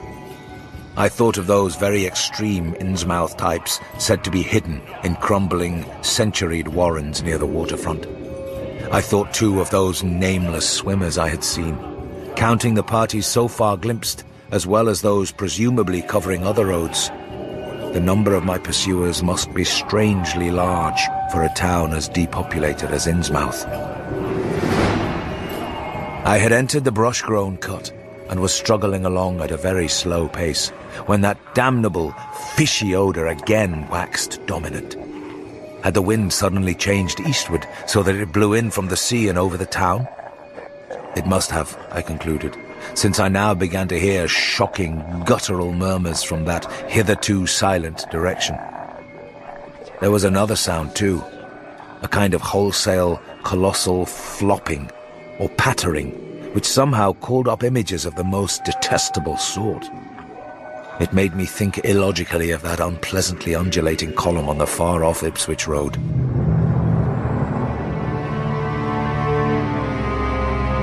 And then both stench and sounds grew stronger, so that I paused, shivering and grateful for the cut's protection.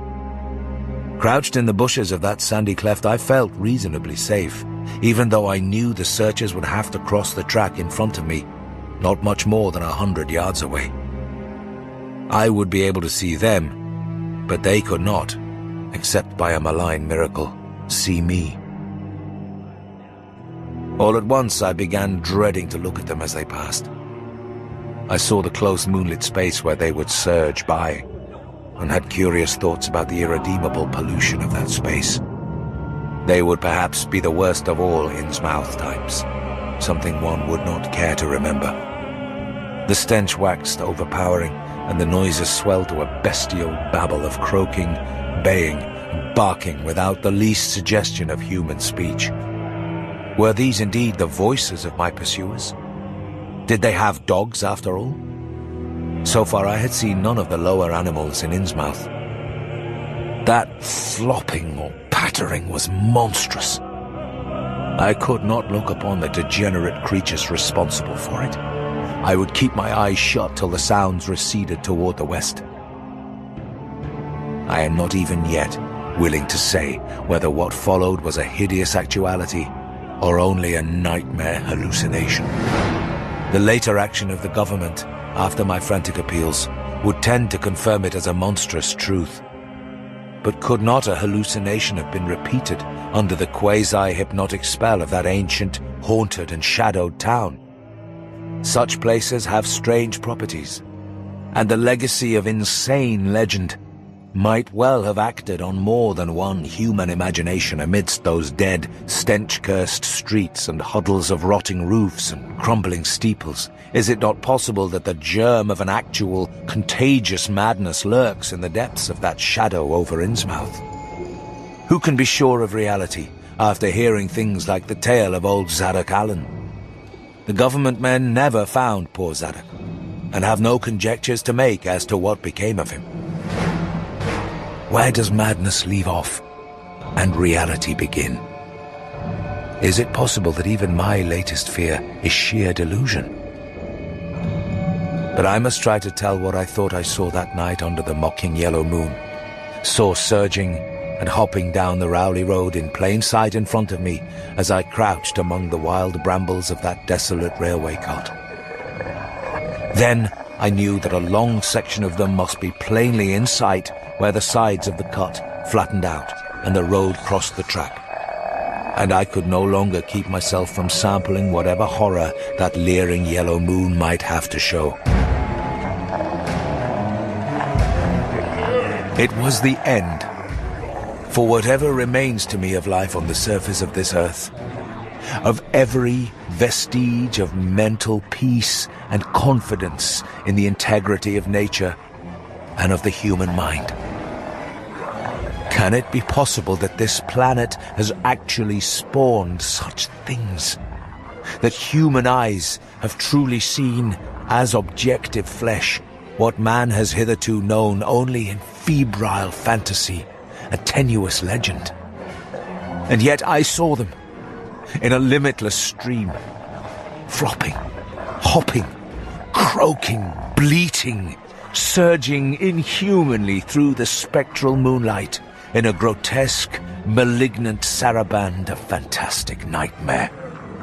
and some of them had tall tiaras of that nameless whitish gold metal, and some were strangely robed, and one who led the way was clad in a ghoulishly humped black coat and striped trousers, and had a man's felt hat perched on the shapeless thing that answered for a head. I think their predominant color was a greyish-green, though they had white bellies. They were mostly shiny and slippery, but the ridges of their backs were scaly.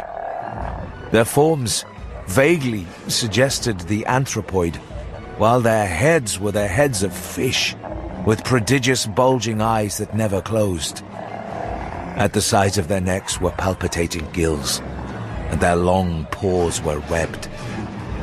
They hopped irregularly, sometimes on 2 legs, sometimes on 4. I was somehow glad that they had no more than 4 limbs.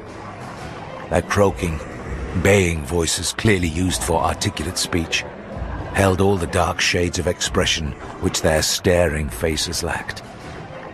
But for all their monstrousness, they were not unfamiliar to me. I knew too well what they must be, for was not the memory of that evil tiara at Newburyport still fresh? They were the blasphemous fish frogs of the nameless design. Living. Horrible. And their number was past guessing. It seemed to me that there were limitless swarms of them, and certainly my momentary glimpse could have shown only the least fraction. In another instant, everything was blotted out by a merciful fit of fainting. The first I had ever had.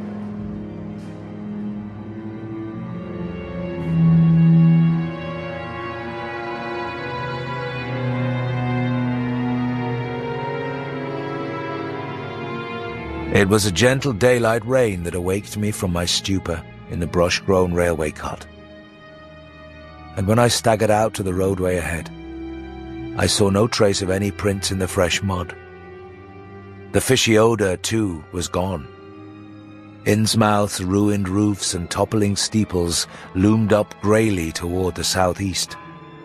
But not a living creature did I spy in all the desolate salt marshes around. My watch was still going, and told me that the hour was past noon. Despite weakness, hunger, horror, and bewilderment, I found myself after a long time able to walk, so started slowly along the muddy road to Rowley. Before evening, I was in the village, getting a meal and providing myself with presentable clothes. I caught the night train to Arkham, and the next day talked long and earnestly with government officials there, a process I later repeated in Boston. With the main result of these colloquies, the public is now familiar, and I wish for normality's sake there were nothing more to tell. Perhaps it is madness that is overtaking me, yet perhaps a greater horror, or a greater marvel, is reaching out. As may well be imagined, I gave up most of the foreplanned features of the rest of my tour, the scenic, architectural and antiquarian diversions on which I had counted so heavily. Nor did I dare look for that piece of strange jewelry said to be in the Miskatonic University Museum. I did, however, improve my stay in Arkham by collecting some genealogical notes I had long wished to possess. Very rough and hasty data, it's true, but capable of good use later on, when I might have time to collate and codify them. The curator of the Historical Society there, Mr. E. Lapham Peabody, was very courteous about assisting me, and expressed unusual interest when I told him I was a grandson of Eliza Orne of Arkham, who was born in 1867 and had married James Williamson of Ohio at the age of 17. It seemed that a maternal uncle of mine had been there many years before on a quest much like my own, and that my grandmother's family was a topic of some local curiosity. There had, Mr. Peabody said, been considerable discussion about the marriage of her father, Benjamin Orne, just after the Civil War, since the ancestry of the bride was peculiarly puzzling. That bride was understood to have been an orphaned Marsh of New Hampshire, a cousin of the Essex County Marshes. But her education had been in France, and she knew very little of her family. A guardian had deposited funds in a Boston bank to maintain her and her French governess. But that guardian's name was unfamiliar to Arkham people, and in time he dropped out of sight, so that the governess assumed his role by court appointment. But the most baffling thing was the inability of anyone to place the recorded parents of the young woman, Enoch and Lydia Meserve Marsh, among the known families of New Hampshire. Possibly, many suggested, she was the natural daughter of some Marsh of prominence. She certainly had the true Marsh eyes. Most of the puzzling was done after her early death, which took place at the birth of my grandmother, her only child. Having formed some disagreeable impressions connected with the name of Marsh, I did not welcome the news that it belonged on my own ancestral tree. Nor was I pleased by Mr. Peabody's suggestion that I had the true Marsh eyes myself. However, I was grateful for data which I knew would prove valuable, and took copious notes and lists of book references regarding the well-documented Orne family.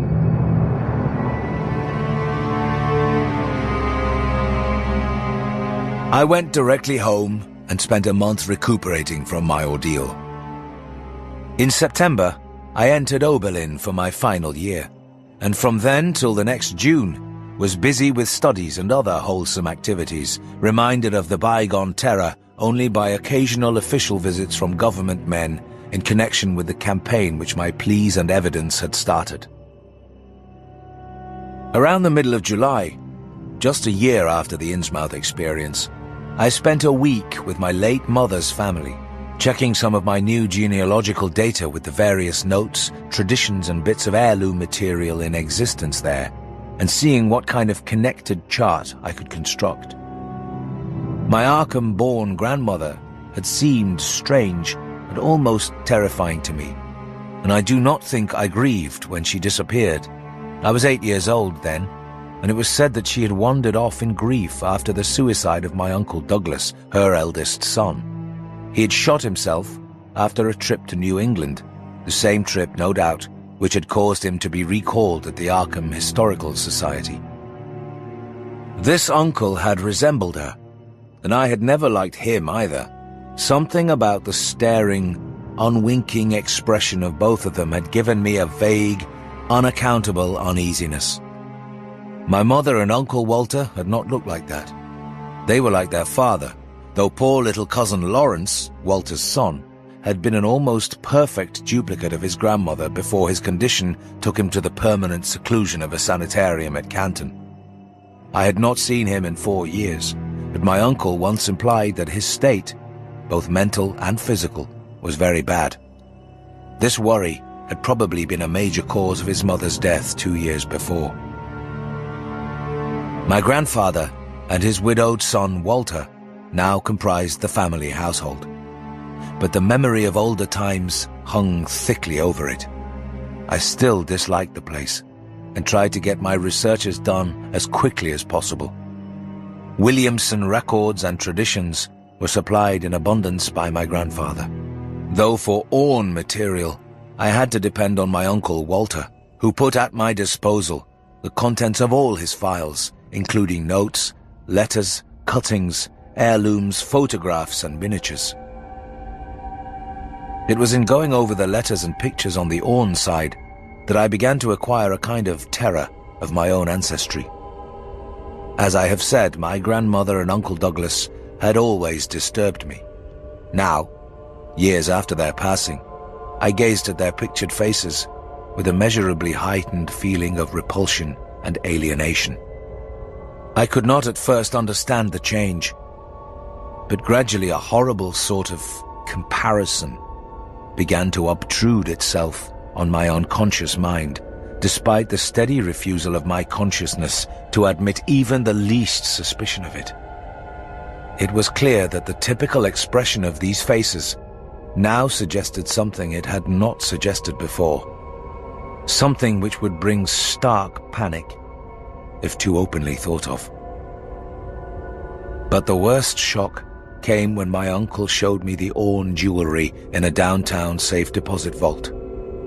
Some of the items were delicate and inspiring enough, but there was one box of strange old pieces descended from my mysterious great-grandmother, which my uncle was almost reluctant to produce. They were, he said, of very grotesque and almost repulsive design, and had never, to his knowledge, been publicly worn, though my grandmother used to enjoy looking at them. Vague legends of bad luck clustered around them, and my great-grandmother's French governess had said they ought not to be worn in New England, though it would be quite safe to wear them in Europe. As my uncle began slowly and grudgingly to unwrap the things, he urged me not to be shocked by the strangeness and frequent hideousness of the designs. Artists and archaeologists who had seen them pronounced the workmanship superlatively and exotically exquisite, though no one seemed able to define their exact material or assign them to any specific art tradition. There were 2 armlets, a tiara, and a kind of pectoral, the latter having in high relief certain figures of almost unbearable extravagance. During this description, I had kept a tight rein on my emotions, but my face must have betrayed my mounting fears. My uncle looked concerned, and paused in his unwrapping to study my countenance. I motioned to him to continue, which he did with renewed signs of reluctance. He seemed to expect some demonstration when the first piece, the tiara, became visible, but I doubt if he expected quite what actually happened. I did not expect it either, for I thought I was thoroughly forewarned regarding what the jewelry would turn out to be. What I did was to faint silently away, just as I had done in that briar-choked railway cut a year before. From that day on, my life has been a nightmare of brooding and apprehension, nor do I know how much is hideous truth and how much madness. My great-grandmother had been a marsh of unknown source whose husband lived in Arkham, and did not old Zadok say that the daughter of Obed Marsh by a monstrous mother was married to an Arkham man through a trick? In Arkham, too, the curator had told me I had the true Marsh eyes. Was Obed Marsh my own great-great-grandfather? Who, or what, then, was my great-great-grandmother? But perhaps this was all madness. Those whitish gold ornaments might easily have been bought from some Innsmouth sailor by the father of my great-grandmother, whoever he was. And that look in the staring-eyed faces of my grandmother and self-slain uncle might be sheer fancy on my part. Sheer fancy, bolstered up by the Innsmouth shadow which had so darkly colored my imagination. But why had my uncle killed himself after an ancestral quest in New England?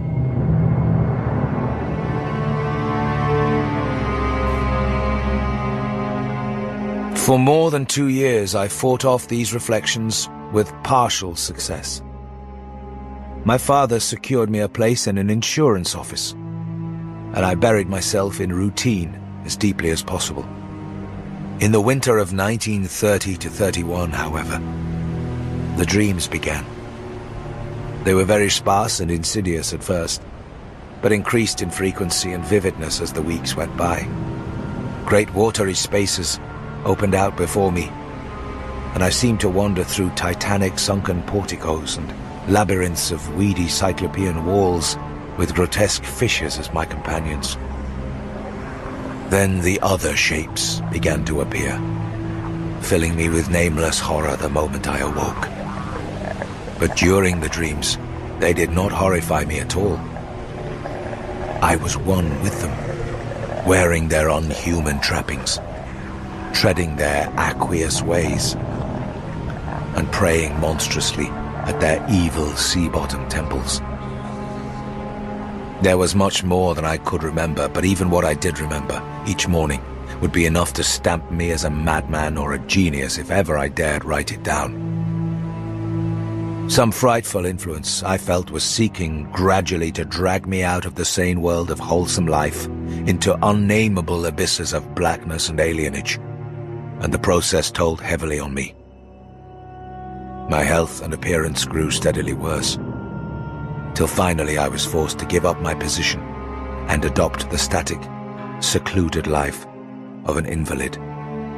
Some odd, nervous affliction had me in its grip, and I found myself at times almost unable to shut my eyes. It was then that I began to study the mirror with mounting alarm. The slow ravages of disease are not pleasant to watch, but in my case there was something subtler and more puzzling in the background. My father seemed to notice it too, for he began looking at me curiously and almost affrightedly. What was taking place in me? Could it be that I was coming to resemble my grandmother and Uncle Douglas?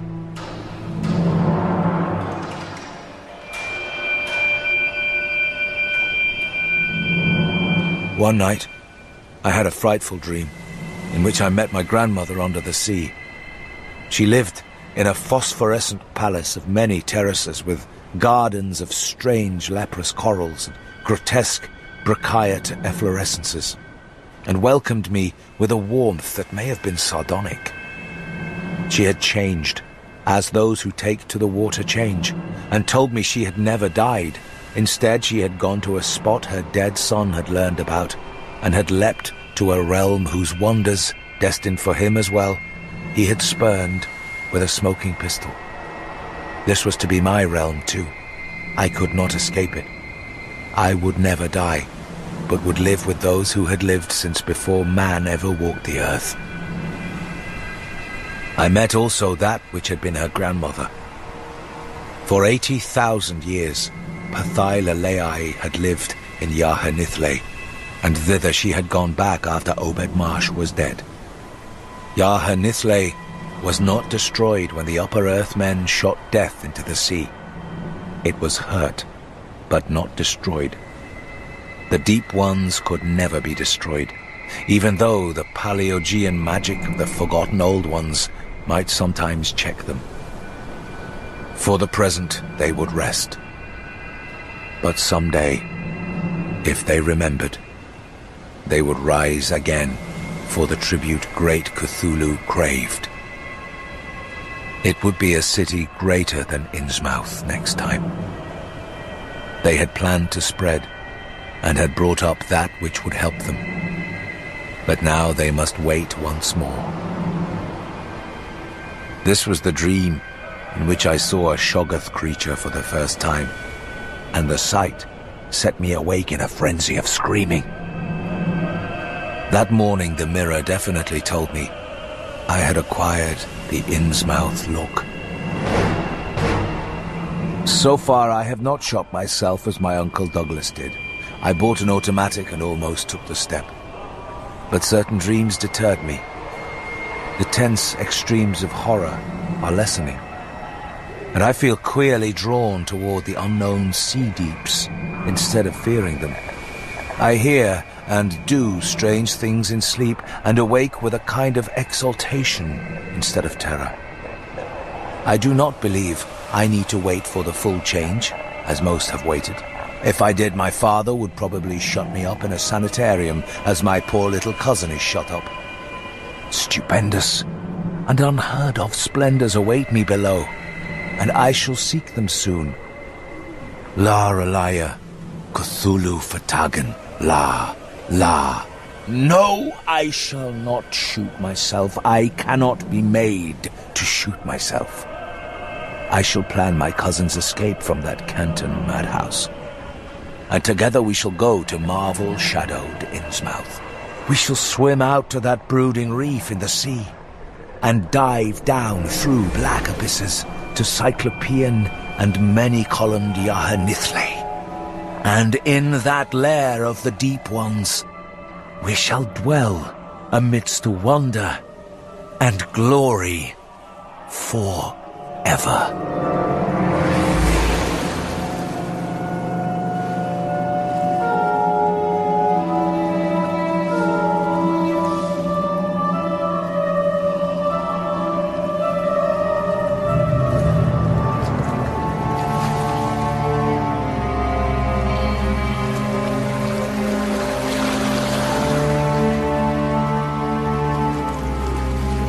The Shadow Over Innsmouth was written by H.P. Lovecraft and read by Richard Coyle. It was abridged by Paul Kent, and the music was composed by John Nichols. The series was produced by Neil Gardner and was a Ladbroke Radio production for BBC Radio 4 Extra.